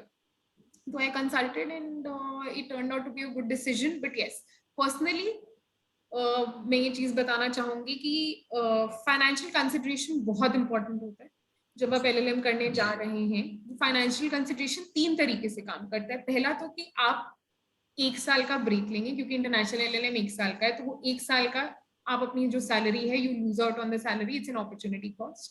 दूसरा ये होता है कि आपको कोर्स का खर्चा जो है वो स्पॉन्सर करना है, या तो आप लोन लेंगे, आपकी सेविंग्स होंगी, जो भी होएगा, या आप अपने पेरेंट्स से लेंगे, जैसा भी होगा वो एक अच्छा खासा अमाउंट होता है।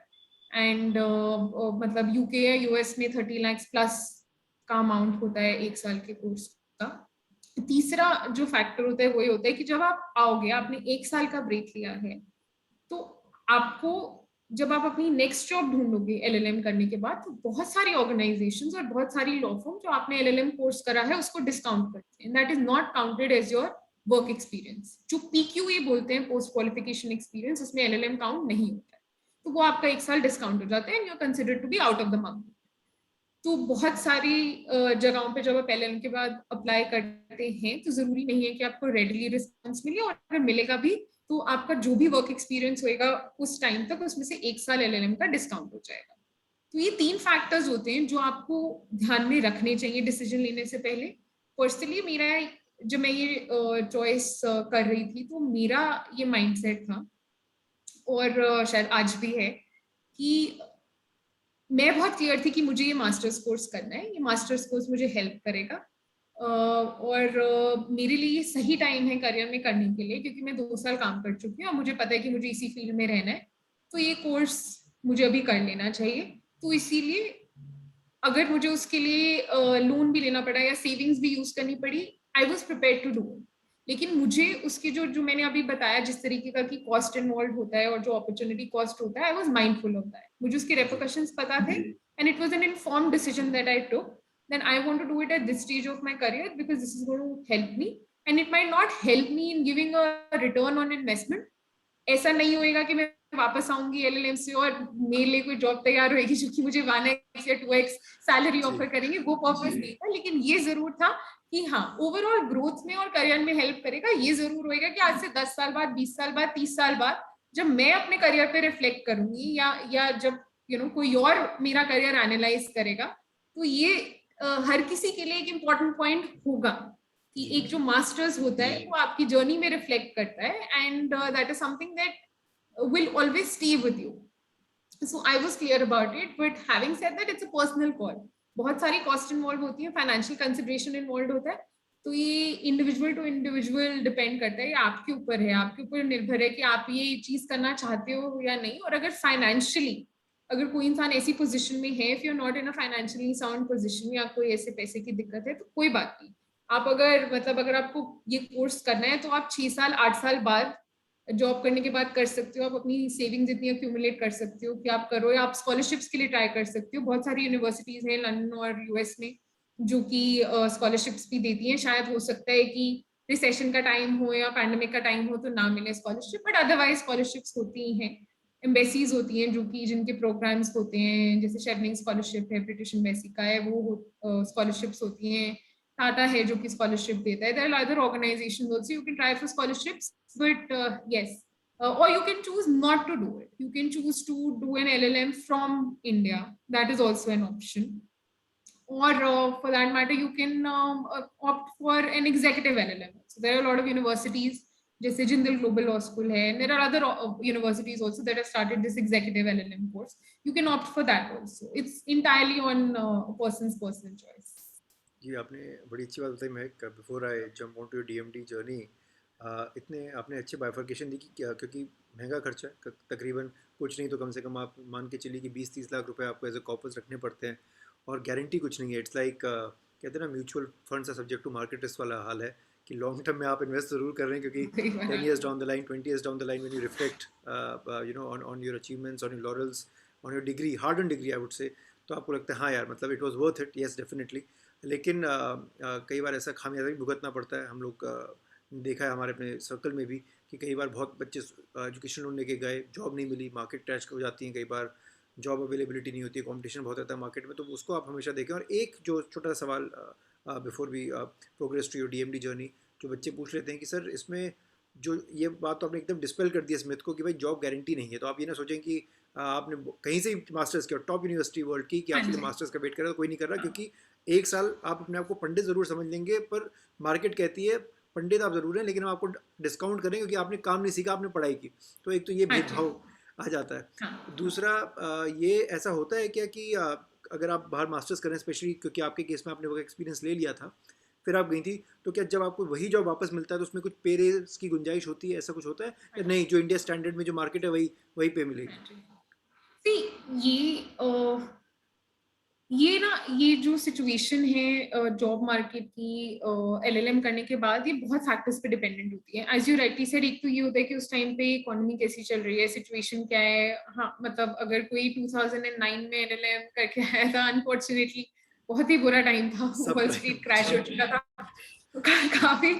काफी बुरा टाइम था। या अगर कोई अभी पैंडेमिक के बीच में अगर कोई मतलब एलएलएम कर रहे हैं, जो कर रहे हैं ऑलरेडी, वो नहीं विड्रॉ कर सकते हैं कोर्स से, unfortunately. These are things outside of बेचारे कंप्यूटर से एलएलएम कर रहे हैं, और बुरा है क्योंकि वो पैसा दे रहे हैं, उन्होंने लोन ले रखा है, और उनका जो फिजिकल कोर्स है वो ऑनलाइन में कन्वर्ट हो गया, और वो कोर्स तब्दील होने के बाद भी उनकी जो फिजिकल एक्सपोजर जो होता है कोर्स रियली का, सैड, जो जी कि एक जी मिलता है, वो उन्हें नहीं मिल पा रहा है। तो इस टाइम पे जो पैंडेमिक में एलएलएम कर रहे हैं, उनके लिए सच में मतलब बहुत ही बुरी सिचुएशन है। बट हाँ, कोई कंट्रोल नहीं है, तो जितना they can make the most of it and look at it positively कि अच्छा ठीक है, डिग्री आ जाएगी उनके पास, and then they should just think about moving ahead with it. But job situation जो होता है वो honestly, other than the market conditions and all of these factors, external factors, it also depends on which firm or which organization you are applying to. मैंने क्योंकि मैं DMD advocates के साथ काम कर चुकी थी, मेरा कंफर्ट लेवल था, मैं एलएलएम के लिए गई और मैंने वापस आके उनको ज्वाइन कर लिया। जी और जो मेरा सेकंड स्टिंट था उस पे जब मैं स्पेशलाइजेशन के बाद आई तो ज्यादा फोकस था कॉर्पोरेट और कमर्शियल लॉ पे, तो मुझे इंडिपेंडेंटली कॉर्पोरेट क्लाइंट्स दिए गए थे हैंडल करने के लिए, मुझे वो सब एक्सपोजर दिया गया था। तो वो क्योंकि वहां का सेटअप ऐसा था कि अगर आप स्पेशलाइज करके आए हो तो आपको वो जो आपने एक डिग्री हासिल करी है वो सिर्फ डिग्री नहीं है, आपकी नॉलेज भी करेक्ट अप्रिशिएट की जाएगी। एंड आपकी क्योंकि अब उस फील्ड में नॉलेज है तो अब आपको इंडिपेंडेंट क्लाइंट्स, कॉर्पोरेट क्लाइंट्स भी हैंडल करने को दिए जाएंगे। तो वो एक ऐसा सेटअप था and it was N organisations call to give me that advantage. And of course, they gave me a financial hike also. They respected my degree and gave me a financial hike without me even asking for it. जी So, ये जो चीजें होती हैं ये बहुत ही I think individual setup पे होती है, depends on organisation to organisation, firm to firm. But हाँ, ये एक्सपेक्टेशन रखना कि ऐसा ही होगा वो गलत है, बिकॉज ऐसा हो सकता है और ये बहुत लोगों के साथ हुआ। मेरे भी ऐसे जानकार होंगे, आपके भी होंगे, दोस्त होंगे, पीयर्स होंगे, उनके साथ ये हुआ जो कि एलएलएम से है और उनकी एक्सपेक्टेशन थी कि उन्हें या तो सेम ऑर्गेनाइजेशन में या डिफरेंट ऑर्गेनाइजेशन में जो जॉब मिले उसमें उनकी सैलरी में हाइक हो, इजाफा हो, लेकिन वो इजाफा नहीं। या कईयों की ये भी एक्सपेक्टेशन थी कि वो सेम ऑर्गेनाइजेशन अगर ज्वाइन करें तो सीनियरिटी में इजाफा हो, लेकिन वो भी नहीं हुआ। बहुत लोगों ने सेम ऑर्गेनाइजेशन नहीं ज्वाइन करी और बिल्कुल अपना करियर स्ट्रीम ही बदल लिया कि शायद वो एलएलएम करने से पहले अगर लिटिगेशन कर रहे थे या इंटेलेक्चुअल प्रॉपर्टी राइट्स कर रहे थे और अगर उन्होंने एक पर्टिकुलर किसी और फील्ड में एलएलएम करा तो आने के बाद उन्होंने शायद अगर उन्होंने ट्रेड या मरीन लॉ में एलएलएम करा तो उन्होंने आके कोई और अलग फर्म किसी अलग सिटी में ज्वाइन कर लिया और जहां से उन्हें शुरुआत से शुरू करना पड़ा। मतलब they had to start from the beginning क्योंकि एक नया फील्ड था। उन्होंने जो पिछले 2 साल या 3 साल या जो भी अपना पिछला काम करा था किसी अलग फील्ड में करा था और एलएलएम बिल्कुल ही अलग सब्जेक्ट में करा, तो जब वो आए उनको शुरुआत से अपने आप को प्रूव करना पड़ा एक डिफरेंट फील्ड में और उन्होंने जूनियर मोस्ट पोजीशन से लॉ फर्म में, ऑर्गेनाइजेशन में शुरुआत करी। तो बहुत सारे अलग अलग फैक्टर्स होते हैं, बट हाँ मतलब ये एक इंडिविजुअल ऑर्गेनाइजेशन के ऊपर डिपेंड करता है। तो ये थोड़ा कहना मुश्किल हो जाता है कि ऐसा होगा या नहीं, लेकिन पर्सनली मुझे लगता है एक्सपेक्टेशन नहीं होनी चाहिए, क्योंकि अगर बिना एक्सपेक्टेशन के हो जाए तो बोनस है। अगर if things work out, if they fall in place, अगर नहीं हुआ तो कोई बात नहीं, कोई एक्सपेक्टेशन नहीं थी हमारी कि ऐसा हमारे साथ होगा या हमारे लिए जॉब्स वेट कर रहे होंगे, हमारे लिए इंक्रीमेंट वेट कर रहा होगा। और नॉर्मली शायद मार्केट इतना ज्यादा मेहरबान नहीं होता है। अब तक जो लीगल मार्केट है वो इतना मेहरबान नहीं है कि ऐसा बहुत मतलब मार्क हाइक इंसान को अपनी सैलरी में या डेजिग्नेशन में एक्सपेक्ट करना चाहिए, नॉट इमिडिएटली।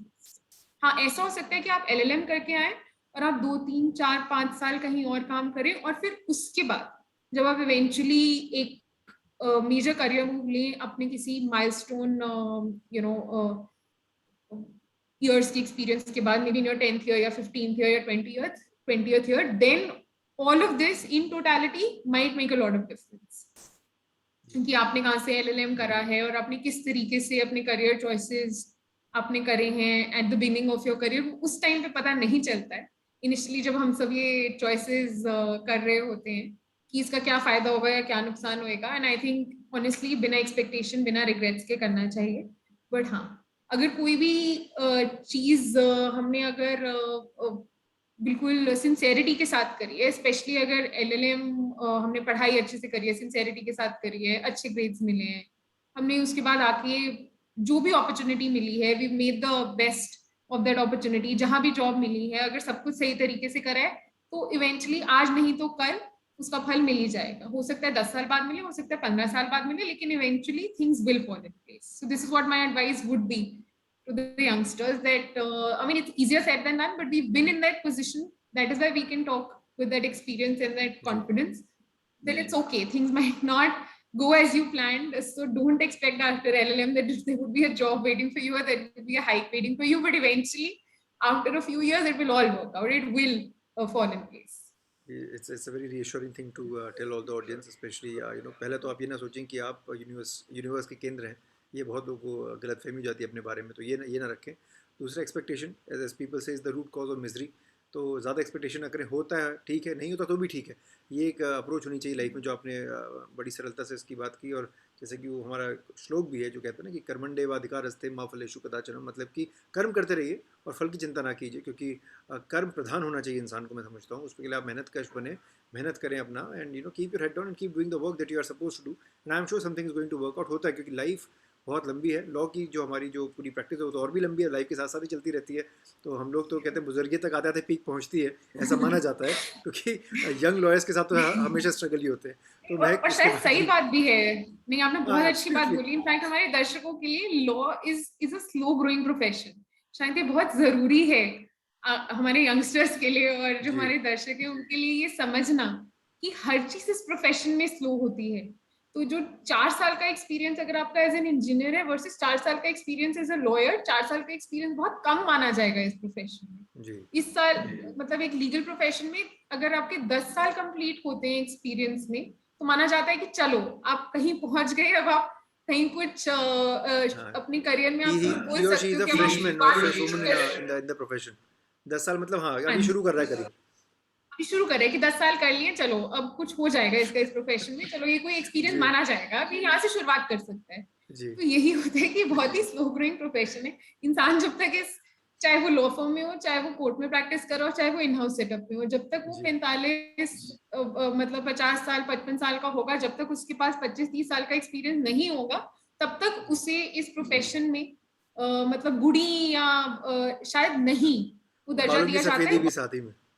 और बालों की सफेदी तो ऑफ कोर्स, क्योंकि ऐसा माना जाता है कि ये प्रोफेशन का स्टैंडर्ड ऐसा है और जी इतनी इसमें इसकी जो क्वालिटी है और जो स्टैंडर्ड है और जो डेडिकेशन है वो इतनी एक्सपेक्टेड है, इसीलिए उसे सालों से मेजर किया जाता है। शायद ये एक रीजन है कि अगर आप अपने आप को 20-25-30 साल तक प्रूव कर सकते हैं कंटिन्यूसली, आप डेडिकेटेड हो सकते हैं इस प्रोफेशन के लिए, तभी लोग आपको सीरियसली लेंगे। इसीलिए बहुत ही स्लो ग्रोइंग प्रोफेशन है।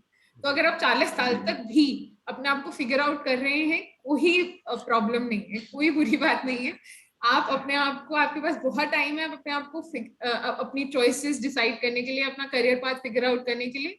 ऐसा कुछ नहीं है कि किसी बात की जल्दी होनी चाहिए। हाँ, जी आपको डिसीजन मेकिंग में क्लैरिटी होनी चाहिए, आपको सही डिसीजन सही टाइम पे लेना चाहिए, लेकिन जल्दबाजी नहीं होनी चाहिए। क्योंकि ऐसा नहीं है कि अगर आप अपनी जिंदगी में, अगर आपको लग रहा है कि आप 10 साल की मेहनत को 2 साल में कर लेंगे, आप कोशिश कर सकते हैं शायद, लेकिन वो फिर भी, और ये बहुत अच्छी बात है जो लोग करते हैं, ऐसा हो एटीट्यूड यही होना चाहिए कि 10 साल की मेहनत हम 2 या 3 साल में कर ले, लेकिन अपने आप को बर्नआउट मत करिए।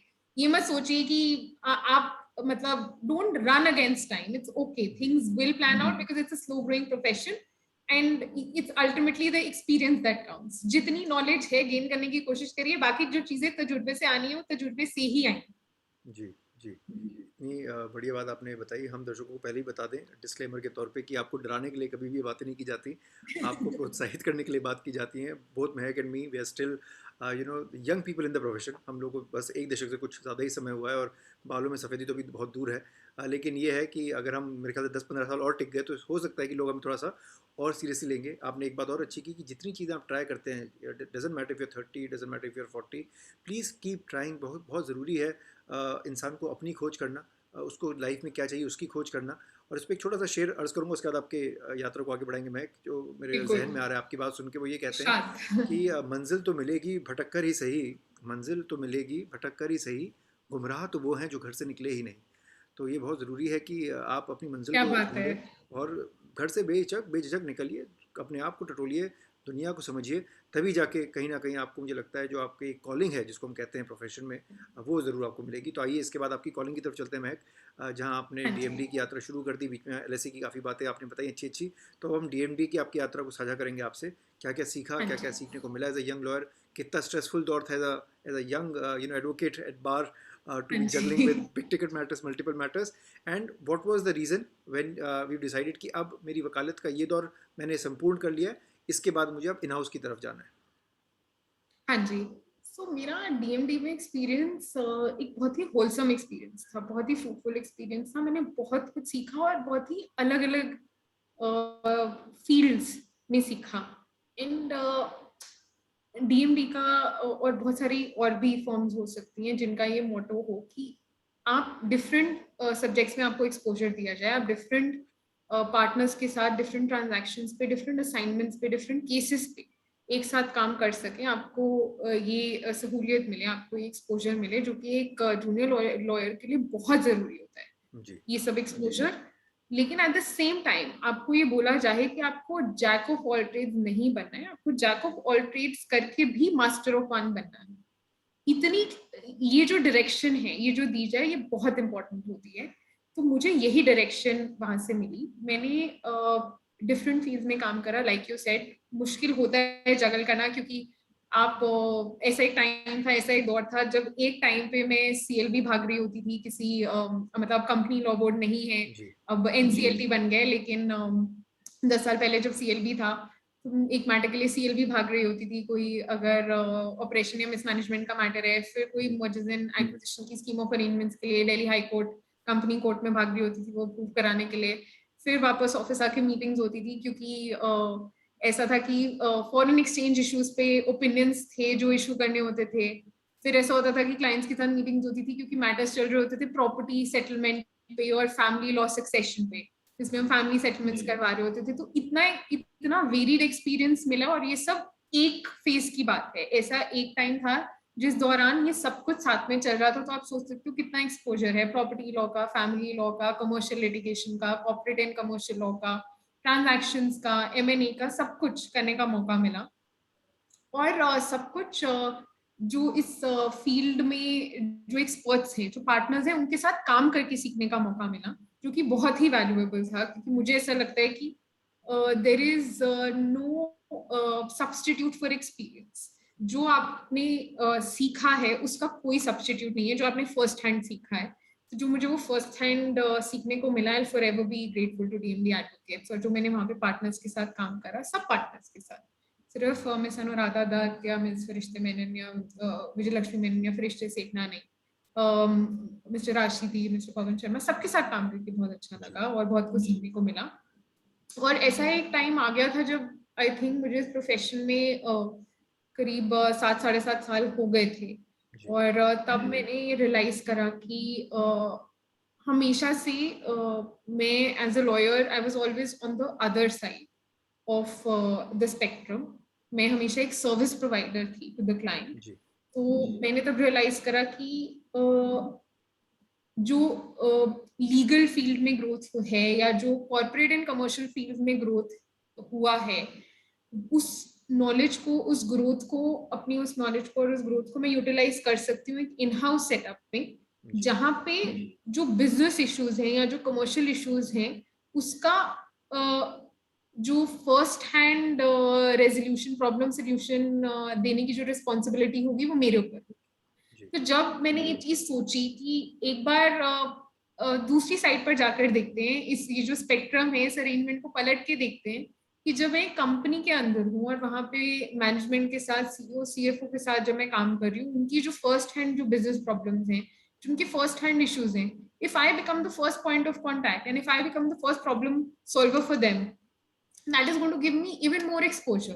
क्योंकि अब तक जितना मेरा ग्रोथ हुआ है और एक्सपीरियंस हुआ है वो एक लॉ फर्म में काम करके, वो as a capacity of a service provider हुआ है कि क्लाइंट मेरे पास सारे इश्यूज लेकर आए हैं जिनका मैंने रेजोल्यूशन दिया है, लेकिन वो रेजोल्यूशन बिजनेस कॉन्टेक्स्ट के लिए लॉन्ग टर्म में कितना चला, कितना नहीं चला, कितना ज्यादा मतलब किस किस तरीके से उसे मैनेजमेंट ने एनालाइज करा, इवेलुएट करा, वो कंपनी के लिए इन द लॉन्ग रन कितना बेनिफिशियल था, ये सब चीजें जब तक आप एक कंपनी के अंदर नहीं होते हो आपको नहीं पता चलता है।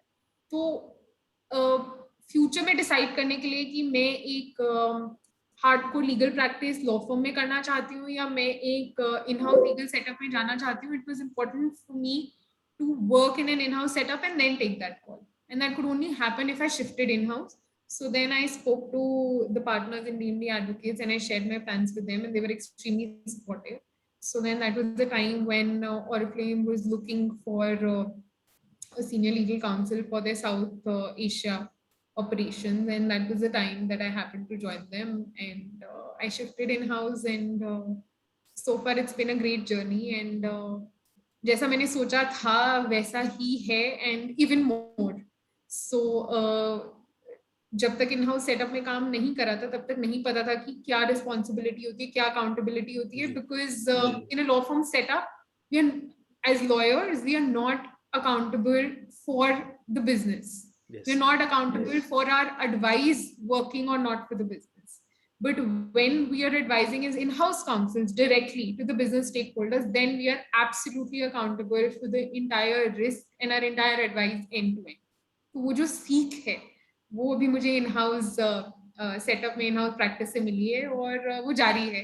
वो सीख रोज मिलती है और रोज कुछ नया सीखने को मिलता है, रोज कोई नई प्रॉब्लम होती है, रोज कोई ऐसी चीज होती है जिसमें मैनेजमेंट को एडवाइस चाहिए होती है. डे टू डे तो चलती ही रहती है, but even on a larger level regarding a growth pattern of a company, its business plans, expansion plans, inorganic expansion, organic expansion, इतनी सब चीजें चलती रहती हैं जहाँ पे लीगल इनपुट बहुत जरूरी हो जाते हैं, जो कि आप और कोई इन हाउस काउंसिल अगर जो है तो आप बेटर एडवाइस कर सकते हो if you are privy to all the business knowledge.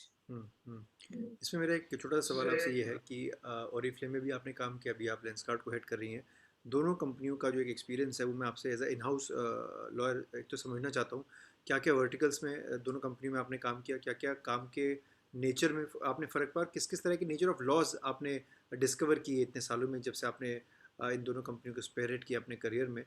जाहिर सी बात है कि जब आपने एक बड़ी अच्छी बात कही कि जब हम वकील होते हैं तो बेशक हमारी डायरेक्ट रिस्पॉन्सिबिलिटी ना हो, इनडायरेक्ट तो रहती है कहीं क्लाइंट को लेकर, क्योंकि अगर पैसा डूबा तो वकील पे ही ब्लेम आता है, जज साहब पे ब्लेम आता है.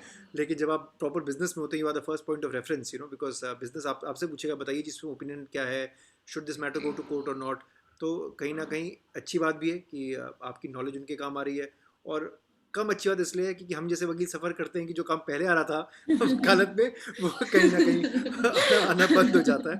But that is in a lighter way. I am sure जब लिटिगेशन होनी होती है तो आप भी कोई ना कोई फर्म को या लॉयर्स को ब्रीफ करते होंगे, सीनियर्स को ब्रीफ करते होंगे, वो तो है ही है.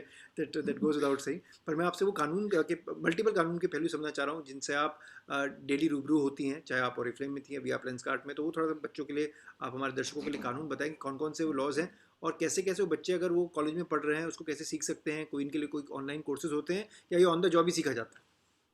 हाँ जी. So I think in-house, like you said, in the lighter way, I think there's enough work for everyone. The way and I hope it remains the same. But हाँ, in-house setup में accountability, responsibility ज़्यादा हो जाती है, because that is what I realized, that as an external consultant, of course, आपको किसी काम की फीस दी जा रही है, you are responsible to do the work.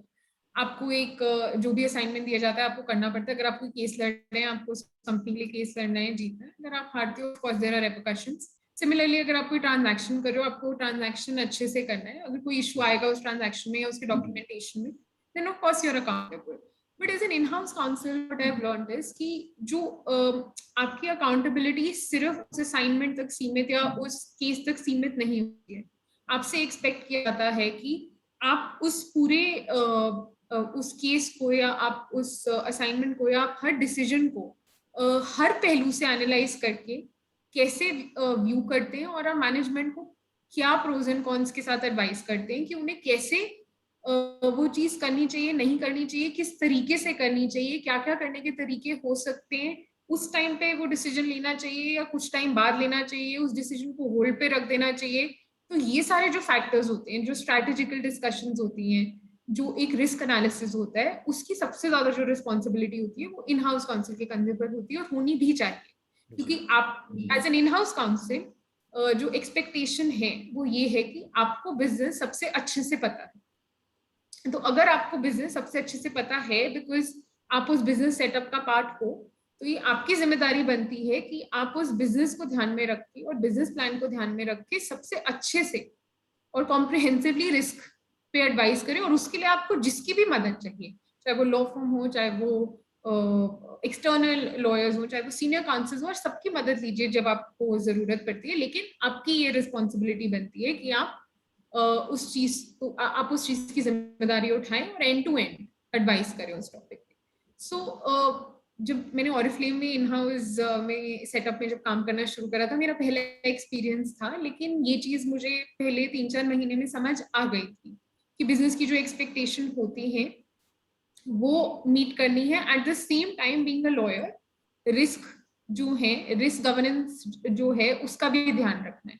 तो एक बहुत ही थिन लाइन होती है जो as an in house lawyer maintain करनी पड़ती है, जो मैंने ऑरिफ्लेम में ये सीखी कि the show must go on, the business has to go on.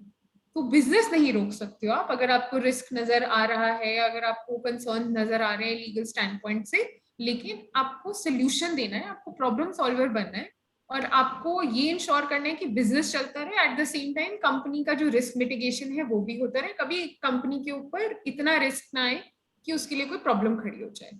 तो ये जो दो पहलू हैं, इसको आपको बैलेंस करके चलना पड़ता है। और ऑरिफ्लेम जब मैंने ज्वाइन करा था, ऑरिफ्लेम एक डायरेक्ट सेलिंग कंपनी है, जैसे एमवे है, टपरवेयर है, और ये सब कंपनीज हैं जो डायरेक्ट सेलिंग होती हैं, जिसमें जो डायरेक्ट सेलिंग कंसल्टेंट्स होते हैं, मोस्टली जो हाउसवाइफ्स होते हैं, वो डोर टू डोर जाके जो प्रोडक्ट्स होते हैं वो सेल करते हैं। So it's a little different from the normal retail model. और जिस दौरान 2016 में जब मैंने ऑरिफ्लेम ज्वाइन करा था, उस टाइम पे डायरेक्ट सेलिंग इंडस्ट्री बहुत ही अनरेगुलेटेड इंडस्ट्री थी। तो ऐसे बहुत, it was an industry where there was not much clarity on which laws were applicable and whether it was even a legitimate business or not. उस time पे ऐसा था कि बहुत सारे ऐसे इश्यूज हो गए थे एमवे के अगेंस्ट।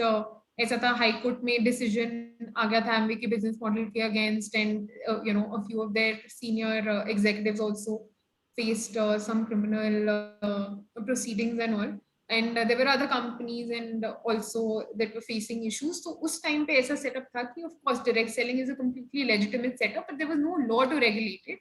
तो एक प्राइस चिट फंड करके जो एक्ट है, price chit fund and money circulation scheme act, उस एक्ट के अंडर हमेशा डायरेक्ट सेलिंग को कंफ्यूज कर दिया जाता था कि डायरेक्ट सेलिंग जो एक बिजनेस है वो है कि आप अपना प्रोडक्ट या सर्विस जो है वो एक्चुअली में एग्जिस्ट करता है और आप उसको बेच रहे हो, और आप अपने नेटवर्क के थ्रू बेच रहे हो। अगर आप एक कंसल्टेंट हो और आपने 10 कंसल्टेंट्स को रेफर करा है, वो आपके नीचे काम करते हैं, वो अगर आगे आगे जितने कंसल्टेंट्स को रेफर करते जाएंगे, वैसे एक नेटवर्क बनता जाएगा।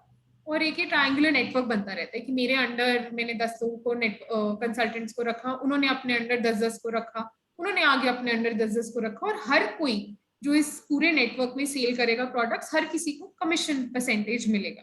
थोड़ा मल्टी लेवल तो ये मार्केटिंग डायरेक्ट सेलिंग का सेटअप है। हाँ जी, तो ये डायरेक्ट सेलिंग का सेटअप है, एंड सब यही।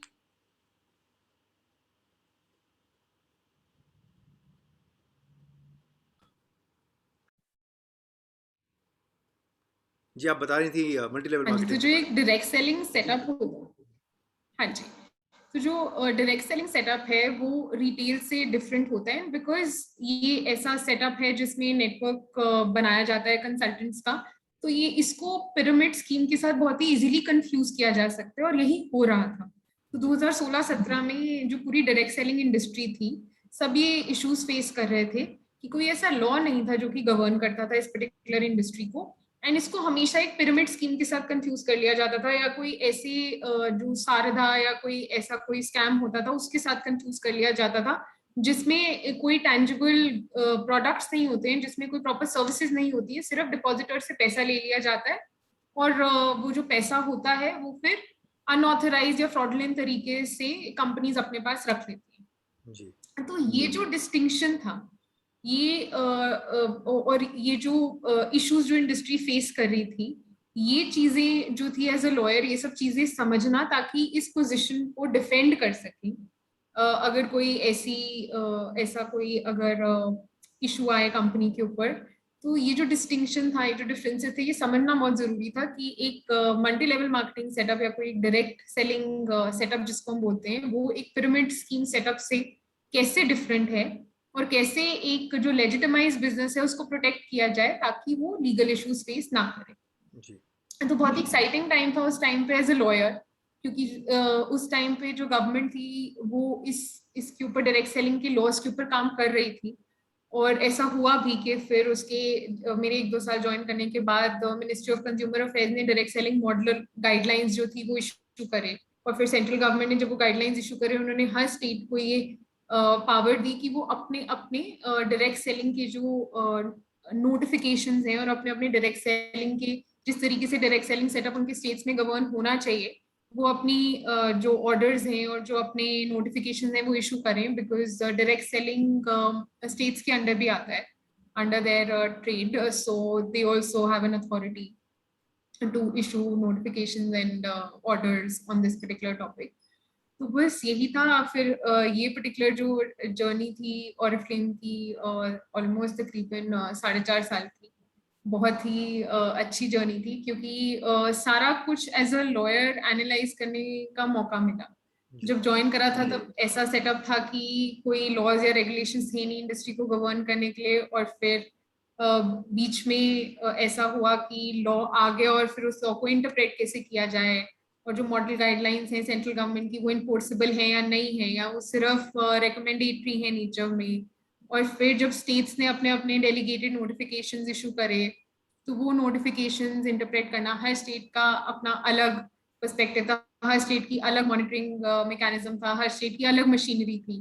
तो वो सब रिव्यू करके बिजनेस को एडवाइस करना लीगल पर्सपेक्टिव से बहुत ही ज्यादा एक्साइटिंग था as a lawyer. Plus of course जो डे टू डे काम था, जो जितने अग्रीमेंट्स होते थे, चाहे वो अग्रीमेंट्स फैक्ट्री या मैन्युफैक्चरिंग साइड पे हो, प्रोक्योरमेंट साइड पे हो, टेक साइड पे हो, कॉन्टैक्ट सेंटर साइड पे हो, या फिर रीस्ट्रक्चरिंग ट्रांजैक्शंस हो, कि मतलब कोई बिजनेस का पार्ट जो है वो हाइव ऑफ कर दिया या आउटसोर्स कर दिया किसी और एंटिटी को, ये सब जो ट्रांजैक्शन है ये सब करने का मौका मिला। बहुत सारे प्रोडक्ट रिलेटेड लॉज के ऊपर काम करने का मौका मिला, जैसे प्रोडक्ट पैकेजिंग के लिए, क्योंकि ऑरिफ्लेम कॉस्मेटिक प्रोडक्ट्स बनाता है, तो ड्रग्स एंड कॉस्मेटिक्स एक्ट बहुत इंपॉर्टेंट हो जाता है, और लीगल मेट्रोलॉजी एक्ट, जो कि सारे डेक्लेरेशन जो प्रोडक्ट के ऊपर होता है वो गवर्न करता है। तो ये सब जो लेबलिंग और डेक्लेरेशन रिलेटेड लॉज हैं, इस पे काम करने का मौका मिला। उसके बाद जितने मैन्युफैक्चरिंग से रिलेटेड लॉज हैं उसमें काम करने का मौका मिला, क्योंकि ऑरिफ्लेम की अपनी फैक्ट्रीज हैं और वेयर हाउसेज हैं। तो वो जो फैक्ट्रीज हैं वहाँ पे जितनी लेबर लॉज एप्लीकेबल होते हैं, सिर्फ फैक्ट्रीज एक्ट नहीं होता, फैक्ट्रीज एक्ट हो गया, इंडस्ट्रियल डिस्प्यूट हो गया, मिनिमम वेजेस एक्ट हो गया, पेमेंट ऑफ वेजेस एक्ट हो गया, पेमेंट ऑफ बोनस एक्ट हो गया, इस सब में लेबर साइड पे काम करने का मौका मिला। और मतलब ये इतना सब आपको पढ़ना पड़ता था उस टाइम डेली, इतने सारे एक्ट जो आप ये मेंशन कर सब रहे हैं। पढ़ना पड़ता था। तो ये मैं इसलिए आपको पॉज करके दर्शकों को बताना चाह रहा हूँ कि जो आपने शुरू में बात की कि स्ट्रेस की जब हम बात कर रहे थे, कभी कम नहीं होता।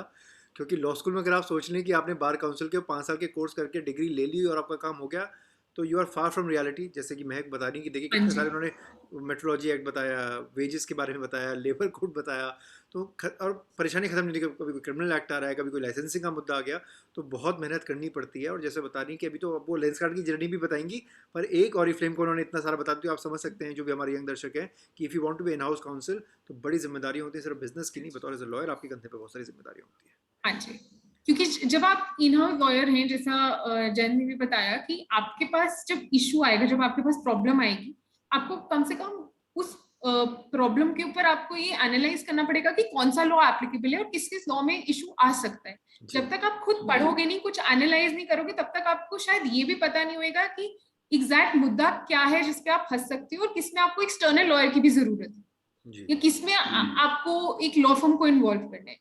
तो बहुत जरूरी है कि आपका जो लीगल बैकग्राउंड है वो बहुत स्ट्रॉन्ग होना चाहिए, और इसीलिए बहुत इंपॉर्टेंट है कि आप 5 साल में जितने भी लॉज पढ़ें, एटलीस्ट अगर उस सबको याद रखना ह्यूमनली पॉसिबल नहीं है, बट हाँ एटलीस्ट उसका जेनेसिस याद रखें कि कौन सा ऐसा फील्ड है जिसमें कौन सा लॉ एप्लीकेबल हो सकता है, ताकि कल को अगर आपके पास कोई भी इशू आता है, आपके पास कोई भी प्रॉब्लम आती है, कोई भी क्लाइंट आपके पास अगर इशू लेकर आता है, या इन हाउस में इन हाउस सेटअप में आपके पास कोई बिजनेस प्रॉब्लम आती है या कोई बिजनेस एडवाइजरी रिक्वेस्ट आती है, आपको ये पता होना चाहिए कि उस सिचुएशन में कौन सा ऐसा लॉ होगा जो एप्लीकेबल हो सकता है, जी और एटलीस्ट आपको उसकी बेसिक फंक्शनल नॉलेज होनी चाहिए. Nobody can be an expert in every field, so it can't be that you have to be an expert in labeling laws, or you have to be an expert in labor laws, or you have to be an expert in consumer protection laws, or you have to be an expert in food safety standard FSSAI laws, but you must have basic functional knowledge so that you can identify the risk and you can figure out how to deal with those risks. अब जैसे Oriflame में जब मैंने join करा था तब उनका major portfolio wellness products का नहीं था इंडिया में एटलीस्ट, बट धीरे धीरे उन्होंने अपना वेलनेस का प्रोफाइल बिल्डअप करा. तो जो फूड लॉज होते हैं, जो FSSAI के लॉज होते हैं, जो लेबलिंग डेक्लेरेशंस होते हैं, वो सब पढ़ने का मौका मिला. कैसे क्लेम्स होते हैं जो आप कर सकते हो, आप कैसी एडवर्टाइजिंग में मार्केटिंग में क्लेम्स कर सकते हो. तो ये बहुत इंपॉर्टेंट है पता होना कि हाँ FSSAI का ऐसा सेटअप है जिसमें हमारे देश में फूड लॉज हैं, और फूड लॉज के अंतर्गत ऐसा एक मैकेनिज्म है जिसमें क्लेम्स और एडवर्टाइजमेंट्स जो हैं वो बहुत हेवीली रेगुलेटेड. तो अगर कोई भी फूड प्रोडक्ट्स जो हैं जो एडवर्टाइज होते हैं, उनकी एडवर्टाइजमेंट्स और क्लेम्स के पीछे एक प्रॉपर एनालिसिस है जो कि करना पड़ता है. तो इतनी फंक्शनल नॉलेज होनी चाहिए कि आप इस स्तर तक एडवाइस कर सकें, ये बहुत जरूरी है. And similarly for any other law, जैसे ड्रग्स एंड कॉस्मेटिक्स लॉज हैं, तो अगर कॉस्मेटिक्स हैं जो अगर आप इंपोर्ट कर रहे हैं, जैसे ऑरिफ्लेम में होता था, अगर आप कॉस्मेटिक्स इंपोर्ट कर रहे हो या आप कॉस्मेटिक्स हम लोग वहाँ पे मैन्युफैक्चर करते थे, तो अगर आप मैन्युफैक्चर कर रहे हो तो उसमें कौन सी ऐसी लेबलिंग डिक्लेरेशन हैं जो जाएंगी, कौन से ऐसे प्रोसेसेस हैं, लाइसेंसिंग प्रोसेसेस हैं जो आपको फॉलो करने हैं, कौन से ऐसे आप अगर मैन्युफैक्चर करा रहे हो कौन सी ऐसी डिक्लेरेशन हैं या एफिडेविट्स हैं जो आपको अथॉरिटी को सबमिट करने हैं, या आपको बेसिक फंक्शन नॉलेज होनी चाहिए. बाकी अगर आपको इसके अलावा सपोर्ट चाहिए किसी एक्सपर्ट कंसल्टेंट से जो कि आपके लिए फाइलिंग कर सके अथॉरिटी में, आपके लिए डॉक्यूमेंट्स प्रिपेयर कर सके, वो एक अलग फिर of course topic of discussion हो जाता है. बट आई थिंक एटलीस्ट एक बेसिक लेवल पे, फाउंडेशन लेवल पे बहुत इंपॉर्टेंट है कि आपको पता हो कि आपकी इंडस्ट्री पे कौन कौन से ऐसे लॉज हैं जो एप्लीकेबल होंगे अगर आप एक इन हाउस सेटअप में, या फिर अगर आप एक लॉ फर्म में काम कर रहे हैं और आपके पास जब भी कोई मैटर आता है, जब भी आपके पास कोई क्वेरी आती है, तो आपको पता होना चाहिए कि कौन से ऐसे लॉज हैं जो इस सिचुएशन में एप्लीकेबल हो सकते हैं. So that basic I think recollection is important to have. Otherwise yeah, I mean it's not always possible to remember everything. ऐसा ये भी हो सकता है कि आपके अंदाजे से आपको लगे कि सिर्फ 2 या 3 लॉज एप्लीकेबल होंगे, लेकिन जब आप थोड़ा और सर्च करें उस पर्टिकुलर टॉपिक के ऊपर, उस पर्टिकुलर फील्ड के ऊपर, तो 4 और लॉज मिल जाएं जिसका आपको शायद आइडिया ना हो. But yes, it's still important to know कि ब्रॉड एक लीगल फ्रेमवर्क क्या है.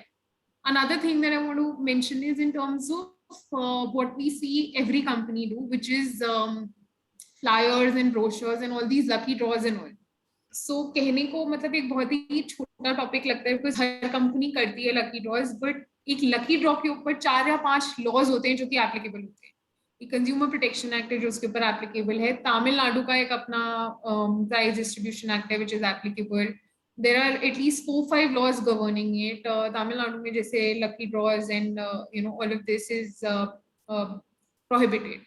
You can't do it in Tamil Nadu. इसीलिए जब आप बहुत सारे offers के terms and conditions देखते होंगे उसके नीचे लिखा होता है this is not applicable to the consumers within the state of Tamil Nadu. So these are the kind of things that you should have some idea of because these are important.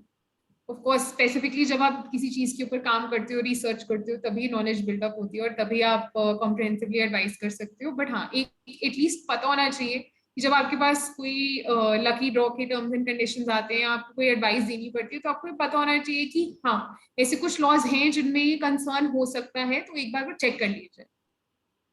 जी जी, इतनी बढ़िया आपने बातें बताई Oriflame की अपनी journey को कि कितना कुछ सीखने को होता है. उस वक्त आपको ट्रैवल भी करना होता था because you said there were lot of factories, तो travel was a part of the job. तो ट्रैवल करना होता था एंड इनफैक्ट वहाँ पे फॉरेन ट्रैवल भी काफी करना होता था because Oriflame is a multinational company which is headquartered in Schaffhausen. They have the head office there. उनका registered office Schaffhausen, Switzerland में है. तो ऐसा होता था कि लीगल सेटअप ऐसा था कि हमें वंस अ क्वार्टर वहाँ पे पूरी जो लीगल टीम है ऑल ओवर द वर्ल्ड, जो भी हर कंट्री के काउंसिल है, उनको जाना होता था और वहाँ पे जनरल काउंसिल के साथ, जो कि ग्लोबल जनरल काउंसिल है, उनके साथ मीटिंग होती थी और उन्हें सारा जो अपडेट है उस पर्टिकुलर क्वार्टर का वो देना पड़ता था। और जो भी हम जिस भी प्रोजेक्ट्स के ऊपर, असाइनमेंट्स के ऊपर काम कर रहे हैं, उसके ऊपर भी उन्हें अपडेट देना पड़ता था। तो एक अच्छा कॉम्प्रिहेंसिव डिस्कशन होता था पूरी लीगल टीम का कि हम बिजनेस को कैसे बेहतर सपोर्ट कर सकते हैं और हम करंटली क्या कर रहे हैं और हमने करंटली क्या क्या मैनेज करा है, वो जो सारा हमें अपडेट देना पड़ता था। तो वो ट्रैवल भी होता था, प्लस जैसे मतलब डिफरेंट डिफरेंट कंट्रीज में उनकी फैक्ट्रीज हैं, पोलैंड में है, रशिया में है, चाइना में है, इंडिया में है। तो अगर पोलैंड में वॉर्सो में कोई ऐसा है कि प्रिक्योरमेंट के टॉपिक के ऊपर कोई ऐसा है कि सेमिनार हो रहा है, या प्रिक्योरमेंट टीम्स के साथ लीगल टीम्स को अलाइन करना है, या वहाँ की फैक्ट्री टीम्स के साथ अलाइन करना है मैन्युफैक्चरिंग अरेंजमेंट्स पे और मैन्युफैक्चरिंग अग्रीमेंट्स पे, तो वहाँ पे भी कॉन्फ्रेंसेस होती थी। तो ट्रैवलिंग जो थी वो लगी रहती थी। बट हाँ, एक इसीलिए शायद इसलिए ये भी एक अच्छा एक्सपीरियंस रहा, क्योंकि जब आप हर कंट्री के लॉयर से मिलते हो और जब आप हर कंट्रीज के लीगल इश्यूज के बारे में सुनते हो, तो आपको पता चलता है कि हर कंट्री का लीगल सेटअप कैसा है। क्योंकि इंडस्ट्री शायद एक ही है, हम एक ही कंपनी में 16 या 17 लॉयर्स काम करते हैं, लेकिन जब हम मिलते हैं, कोई अगर लैटिन अमेरिका से आया है, कोई चाइना से आया है, कोई रशिया से आया है, कोई इंडोनेशिया से आया है, कोई वियतनाम से आया है, कोई इंडिया से आया है, और जब सब अपने अपने कंट्रीज के लीगल इश्यूज डिस्कस करते हैं उस इंडस्ट्री से रिलेटेड, तो आपको पता चलता है कि क्या क्या इश्यूज हैं और बाकी कंट्रीज का लीगल सेटअप कैसा है और वो कैसे चैलेंजेस फेस कर रहे हैं, और अगर कोई सिमिलर चैलेंजेस हैं, सिमिलर इश्यूज हैं, तो वो उसके साथ डील भी कैसे कर रहे हैं। जी। सो it makes a lot of difference to interact with lawyers from other countries as well. ये अच्छी बात है क्योंकि एक मेल्टिंग पॉट हो जाता है वर्ल्ड अपने आप में, और अपने फॉरेन काउंटर पार्ट से मिलकर एक नज़रिया मिलता है, कल्चर का पता चलता है कि उस कंट्री का वर्क कल्चर क्या है, basic normal political bent of mind क्या है बिजनेस को लेके, तो बड़ी सारी चीज़ें पता चलती है और उसी के साथ चैलेंजेस भी पता चलते हैं। हमारे देश में ये देखिए कितने मतलब स्टेट्स के अंदर अलग चैलेंजेस हैं। आपने तमिलनाडु का इतना बेहतरीन एग्जांपल दिया लॉटरीज को लेके, पर आपका काफ़ी वक्त ले लिया, लेकिन अभी मेरे 2-3 सवाल और बाकी हैं आपसे, जिसमें मैं आपको थोड़ा सा हाँ वक्त और जी, लूँगा आज। हाँ जी, इसके बाद जरूर। आपके जर्नी पे आना चाहूँगा, जो अभी आप लेंस कार्ट की आप लीगल टीम को हेड कर रही हैं। कितना फ़र्क है ये ऑरिफ्लेम के काम से? बिकॉज़ है तो ये भी इन हाउस हाँ का काम, जी, लेकिन मैं जानता हूँ हर कंपनी का अलग मैंडेट होता है, अलग बिजनेस होता है, हाँ अलग जी, उसके एक एम्स और एम्बिशंस होते हैं। तो यहाँ पे आप किन किन तरीके के कानून से जूझ रही हैं, उसके बारे में हमारे दर्शकों को ज़रा बताएं। हाँ जी। सो ऑरिफ्लेम में करीबन 4.5 साल काम करने के बाद मैंने लेंसकार्ट में शिफ्ट करने का सोचा, बिकॉज मुझे ऐसा लगा कि ऑरिफ्लेम में, उस इंडस्ट्री में, ऐसी जितनी शायद बर्निंग लीगल इश्यूज होंगे या जितनी भी चीजें थी, उन सबके साथ मैं डील कर चुकी थी। तो अब मुझे कोई डिफरेंट इंडस्ट्री में जाना चाहिए, and Lenskart was a good opportunity. And Lenskart में अब ऑलमोस्ट तकरीबन 16 महीने हो गए हैं, 1.5 साल होने को आया है। एंड फर्क ये है, शायद बहुत मतलब इन हाउस लीगल सेटअप तो दोनों ही हैं, लेकिन शायद फर्क लेंसकार्ट में ये है कि वो एक स्टार्टअप है, शायद स्टार्टअप से अब यूनिकॉर्न बन गया है, लेकिन it's a fairly new company. तो जी। जब आप एक कंपनी में काम करते हो जो कि ग्रोइंग फेज में है या एक्सपेंशन फेज में है, तो उसके जो लीगल इश्यूज होते हैं वो डिफरेंट होते हैं, वो रोबस्ट होते हैं।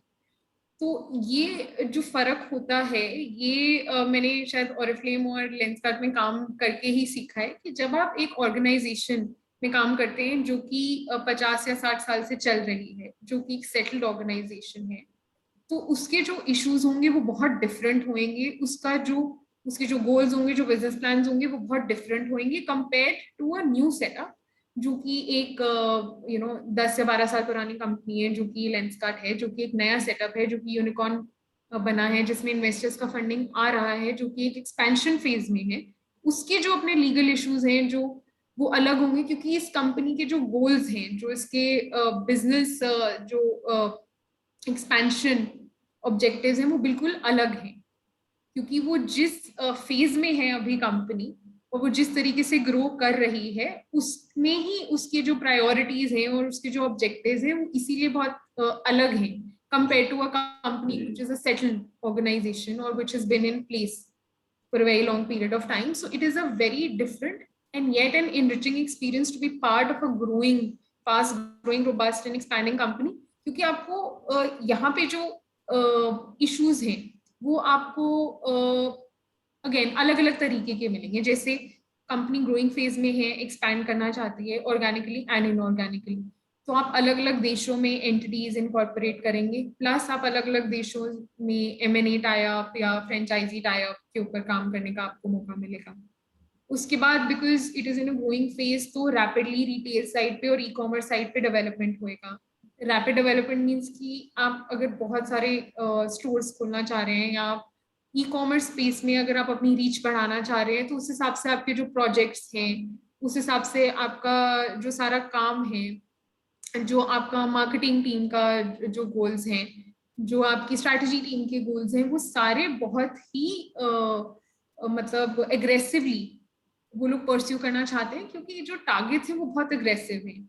और आप अगर चाहते हो कि आप छोटे टाइम स्पैन में आप आप एक्सपैंड करो, जो कि हर यूनिकॉर्न हर स्टार्टअप करना चाहता है, तो उस हिसाब से आपको बिजनेस को सपोर्ट करना है कि आप उनको एक्सपैंड करने में हेल्प करो. तो इसीलिए लॉयर का काम बहुत इंपॉर्टेंट हो जाता है कि अगर चाहे वो रिटेल हो, ई कॉमर्स हो या कोई भी स्पेस में हो, कि आप अपनी बिजनेस टीम्स को इस तरीके से सपोर्ट करो कि वो अपने जितने एक्सपेंशन ऑब्जेक्टिव्स हैं उसको मीट कर पाए. ऑफ कोर्स एग्रेसिव डेडलाइंस होती हैं और जो प्रपोजल्स भी होते हैं, जो अग्रीमेंट्स होते हैं, जो सारे एडवाइजरी होती है जो कि बिजनेस सेटअप के ऊपर होती है, वो सब एक लॉयर को एडवाइस करना होता है. But idea is to not just give good advice but give speedy advice so that it helps the business grow. So and because Lenskart is in the retail and e-commerce setup, so of course we have to again deal with retail laws and e-commerce laws. On the retail side, product related जितने भी laws हैं, legal metrology हो गया, उसके बाद consumer protection laws हो गए. From an e-commerce standpoint also, from a website related, जो website related laws होते हैं या IT laws हैं, of course अभी जो कंज्यूमर प्रोटेक्शन एक्ट के अंदर ई कॉमर्स की जो गाइडलाइंस आई हैं, वो जो गाइडलाइंस हैं वो एप्लीकेबल है. Plus if you're an entity जिसमें फॉरेन फंड्स आर इन्वेस्टिंग, तो फॉरेन एक्सचेंज लॉज के ऊपर जो FDI की रिक्वायरमेंट्स हैं, फॉरेन डायरेक्ट इन्वेस्टमेंट की जो रिक्वायरमेंट्स हैं, वो जो सारा एनालिसिस है वो सब करना पड़ता है. तो it's varied amount of work, varied amount of laws that we work on. But yes, I think the goal is one, to support the business grow and not just focus on the on the quality but also focus on the speed and maintain a balance. जी जी, इतनी बढ़िया बातें आज आपने की, लेकिन मेरे अभी 2 सवाल आपसे और बाकी रह जाते हैं, और वो both from a perspective of a litigator and from in house council, क्योंकि अब आपने दोनों स्पेक्ट्रम देख लिए प्रोफेशन के. बिज़नेस के आपने बताया कि स्पीड बहुत है, क्योंकि आपको फटाफट जवाब भी देना है, स्पेशली जब आप एक ग्रोइंग ऑर्गेनाइजेशन में, जैसे आपने लेंसकार्ट का बताया और रिफ्लेम का आपने बताया कि you are again dealing in different politicals and multiple jurisdiction. तो ये है, तो एक तो होती है बिज़नेस की अपनी स्पीड की, बिज़नेस को फटाफट जवाब चाहिए, क्या कहीं ऐसा ना कहीं छापा पड़ रहा हो या एकदम अर्जेंट कोई कॉलिंग आ जाए या कोई क्रिमिनल मैटर आ जाए. बहुत सारे प्रेसिंग इशूज़ होते हैं बिजनेसेस के, और एक प्रेसिंग इशू हमारी जुडिशरी का, जिसकी स्पीड एकदम विपरीत है इसके, है ना. वो आप बतौर आपने भी लिटिगेटर बन के फेस किए होगे, तो इसको लेके एक तो बिजनेस का क्या मत रहता है. I know as a in house lawyer they want to cut cost sometimes in litigation, that's the basic mandate of any big business house.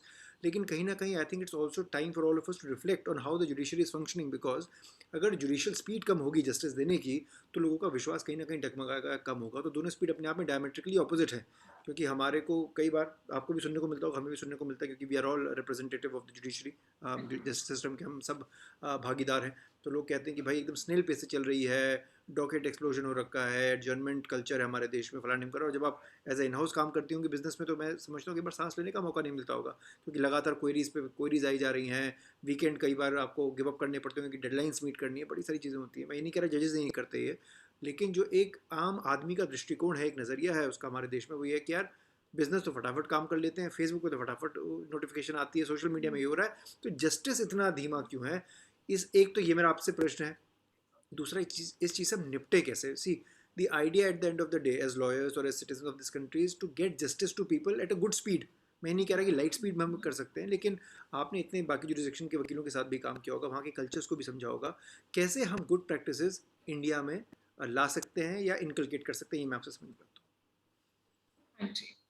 तो आई थिंक आपने आपने बहुत ही वैलिड पॉइंट रेज करा है, और आई थिंक सिर्फ individual citizens के लिए नहीं, सब कंपनीज के लिए भी ये बहुत ही बड़ा मुद्दा है कि जो पेस है हमारे कंट्री का लिटिगेशन में, अब ऑफ कोर्स गवर्नमेंट जुडिशरी सब उस पे काम कर रहे हैं अपने अपने तरीके से, जो भी हैं चैलेंजेस उनके साथ डील करने की कोशिश कर रहे हैं एक अपने पॉलिटिकल और एडमिनिस्ट्रेटिव लेवल पे. हूँ।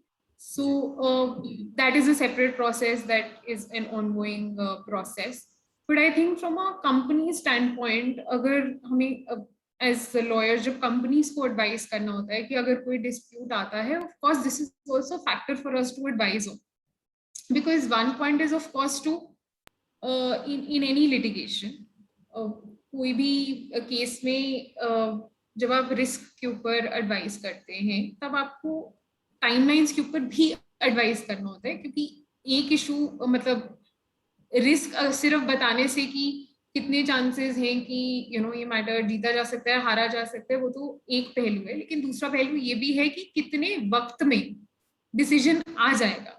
जी अगर अगर डिसीजन आने का कोई टाइमलाइन ही नहीं है, या अगर लग सकता है कि डिसीजन आने में टाइम लगेगा, तो फिर हमें एडवाइस करना पड़ता है बिजनेस को अलग तरीके से.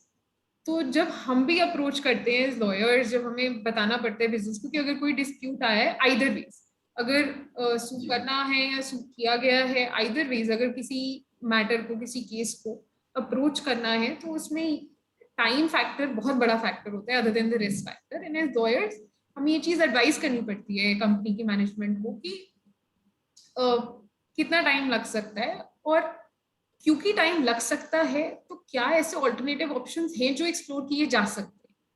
तो अगर ऐसा मतलब हो सकता है कि अगर सपोज कोई कॉन्ट्रैक्चुअल डिस्प्यूट है, कॉन्ट्रैक्चुअल डिस्प्यूट में आजकल सभी लॉयर्स कंपनीज को ये एडवाइस करते हैं, और इनफैक्ट मेरी भी एडवाइस यही होती है कि अगर कोई भी स्पेशली हाई वैल्यू कॉन्ट्रैक्ट है, उसमें हमेशा आर्बिट्रेशन की पॉसिबिलिटी जो है, आर्बिट्रेशन जी क्लॉज जो है वो इंक्लूड किया जाए. बिकॉज एक हाई वैल्यू कॉन्ट्रैक्ट में अगर इशू आ जाएगा और अगर वो लिटिगेट होता है तो उसमें टाइम लग सकता है, और अगर आर्बिट्रेशन होएगा तो कम से कम एटलीस्ट ये पता है कि आर्बिट्रेशन में अवार्ड आने में लिटिगेशन से कम टाइम लगेगा, जी और आर्बिट्रेटर एक अवार्ड एक टाइम स्पैन में, एक फिक्स टाइम स्पैन में दे देगा. तो ये हम लोगों की एडवाइस होती है.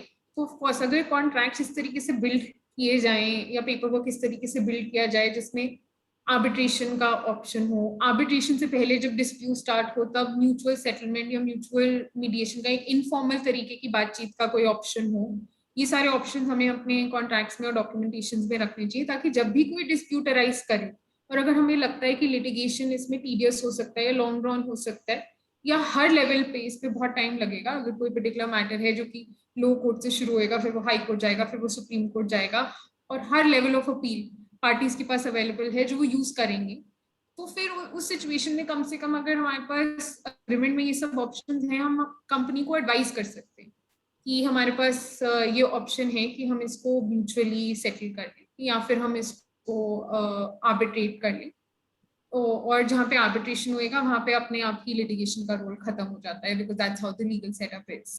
जी So these are things which are extremely important to factor in, and I mean, we are at a stage in our country where unfortunately the setup is such where certain legal proceedings on the litigation side, they are tedious, they are time consuming.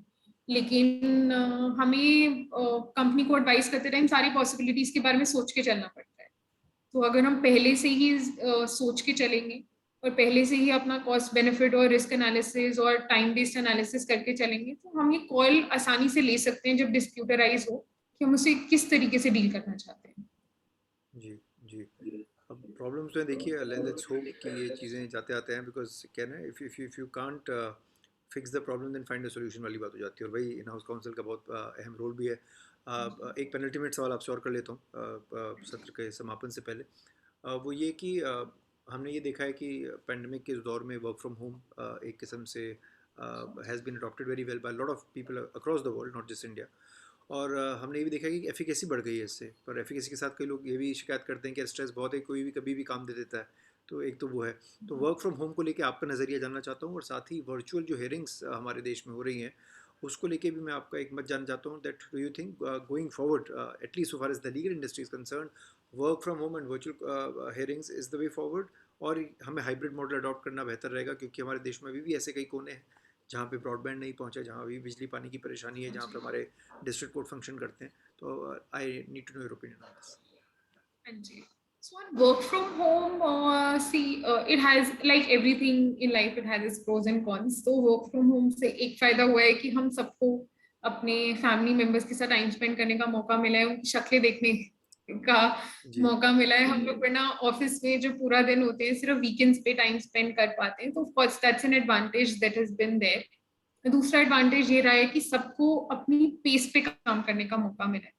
बहुत लोग होते हैं जो कि अपनी दिन की शुरुआत लेट करते हैं, वो 10 बजे या 11 बजे काम शुरू करते हैं, वो रात को 8 या 9 बजे तक काम करना प्रेफर करते हैं। बहुत लोग होते हैं जो कि सुबह 7:30-8 बजे अपना लैपटॉप खोल के अपने दिन की शुरुआत कर लेते हैं, जो कि शाम को 5 या 5:30 बजे तक उसको फिर अपने दिन को खत्म कर सकते हैं, अपनी सारी मीटिंग्स को खत्म कर सकते हैं। तो प्रोज एंड कॉन्स तो इसके हैं। पर्सनली मुझे ऐसा लगता है कि वर्क फ्रॉम होम सिर्फ वर्क फ्रॉम होम नहीं होना चाहिए। उसका रीजन ये है कि लाइफ में एक रूटीन होना बहुत इंपॉर्टेंट है, और एक पर्सनल और प्रोफेशनल लाइफ का डिमार्केशन होना भी बहुत इंपॉर्टेंट है। जी So it is important to have a hybrid model, because it is important to meet your colleagues regularly, to have some sort of a working relationship with your colleagues. Important है कि ये जो छोटी छोटी चीजें जो हम ऑफिस में करते थे, जिसका हमें लगता था कि शायद वो एक रूटीन चीजें हैं जिसका कुछ फायदा नहीं है, बट उसके फायदे होते हैं। एक कलीग के साथ चाय ब्रेक लेने का या कॉफी ब्रेक लेने का फायदा होता है, क्योंकि आपको जो चीज, अगर आपको कोई इशू डिस्कस करना है, आप उसको 5 मिनट के कॉफी ब्रेक में डिस्कस कर लोगे, और उसके ऊपर 4 ईमेल्स और 10 व्हाट्सएप एक्सचेंज नहीं होंगे। जी तो ये जो कुछ चीजें होती हैं बहुत इंपॉर्टेंट होती हैं। आप कोई कलीग आपका स्मोक ब्रेक पे जा रहा है, कोई कलीग लंच के बाद वॉक पे जा रहा है, आप वो आधा घंटा स्पेंड कर लोगे, एंड आप वर्क रिलेटेड चीजें भी डिस्कस कर सकते हो, आप normal day to day personal चीजें भी डिस्कस कर सकते हो। It's a good outlet, and it also improves productivity. So it's important because it you end up developing a good working relationship, and for a good working relationship it's important to interact. And unfortunately work from home scenario में interaction अगर होता भी है, वो एक zoom meetings तक restricted होता है। वो आप काम की बातें करते हो, आप एक इशू डिस्कस करते हो, और फिर वो मीटिंग खत्म हो जाती है। जी ऐसा मौका ही नहीं मिलता है, ऐसा टाइम ही नहीं मिलता है कि आप कुछ पर्सनल चीजें बात कर सको, या कुछ डे टू डे बारे में कुछ चीजें डिस्कस कर सको। तो इसीलिए मुझे लगता है कि इम्पोर्टेंट है कि हाइब्रिड मॉडल हो, और अगर पॉसिबल है, if it is safe enough to have a hybrid model, then there should be. It is of course optional for people, but for a certain I think certain industries, for certain setups, for certain roles, I feel it's important to have a good working relationship, and therefore it's also important to keep the interaction alive. जी सो एक वो जो personal bond होता है वो मिलके ही होता है। अब वो हम डे टू डे रोज ऑफिस जाके मिल सकते हैं, या हफ्ते में एक बार कोई टीम मीटिंग करके मिल सकते हैं, या जैसे भी कर सकते हैं, या हम किसी पर्टिकुलर टीम्स के साथ जिनका हमारे साथ इंटरेक्शन ज्यादा होता है, सिर्फ उनके साथ मिलने का प्लान बना सकते हैं। बट या I think it should be a combined hybrid model, of course depending upon how the situation is, because in pandemics you can never predict. If absolutely it's unsafe, then of course not. But if it's a safe scenario, and if there is an option, it should be a hybrid model. And coming to virtual hearings, I think again हर किसी के पास access नहीं है, और शायद ये सिर्फ virtual hearing के लिए नहीं, ये वर्क फ्रॉम होम के लिए भी ये बात लागू होती है कि बहुत सारे लोग हैं जिनके पास घर पर वो सुविधा नहीं है, वो सहूलियत नहीं है, उनके पास अपना स्पेस नहीं है, अपना कमरा नहीं है, अपना इंटरनेट सेटअप नहीं है, वो ब्रॉडबैंड सेटअप नहीं है, वाईफाई सेटअप नहीं है।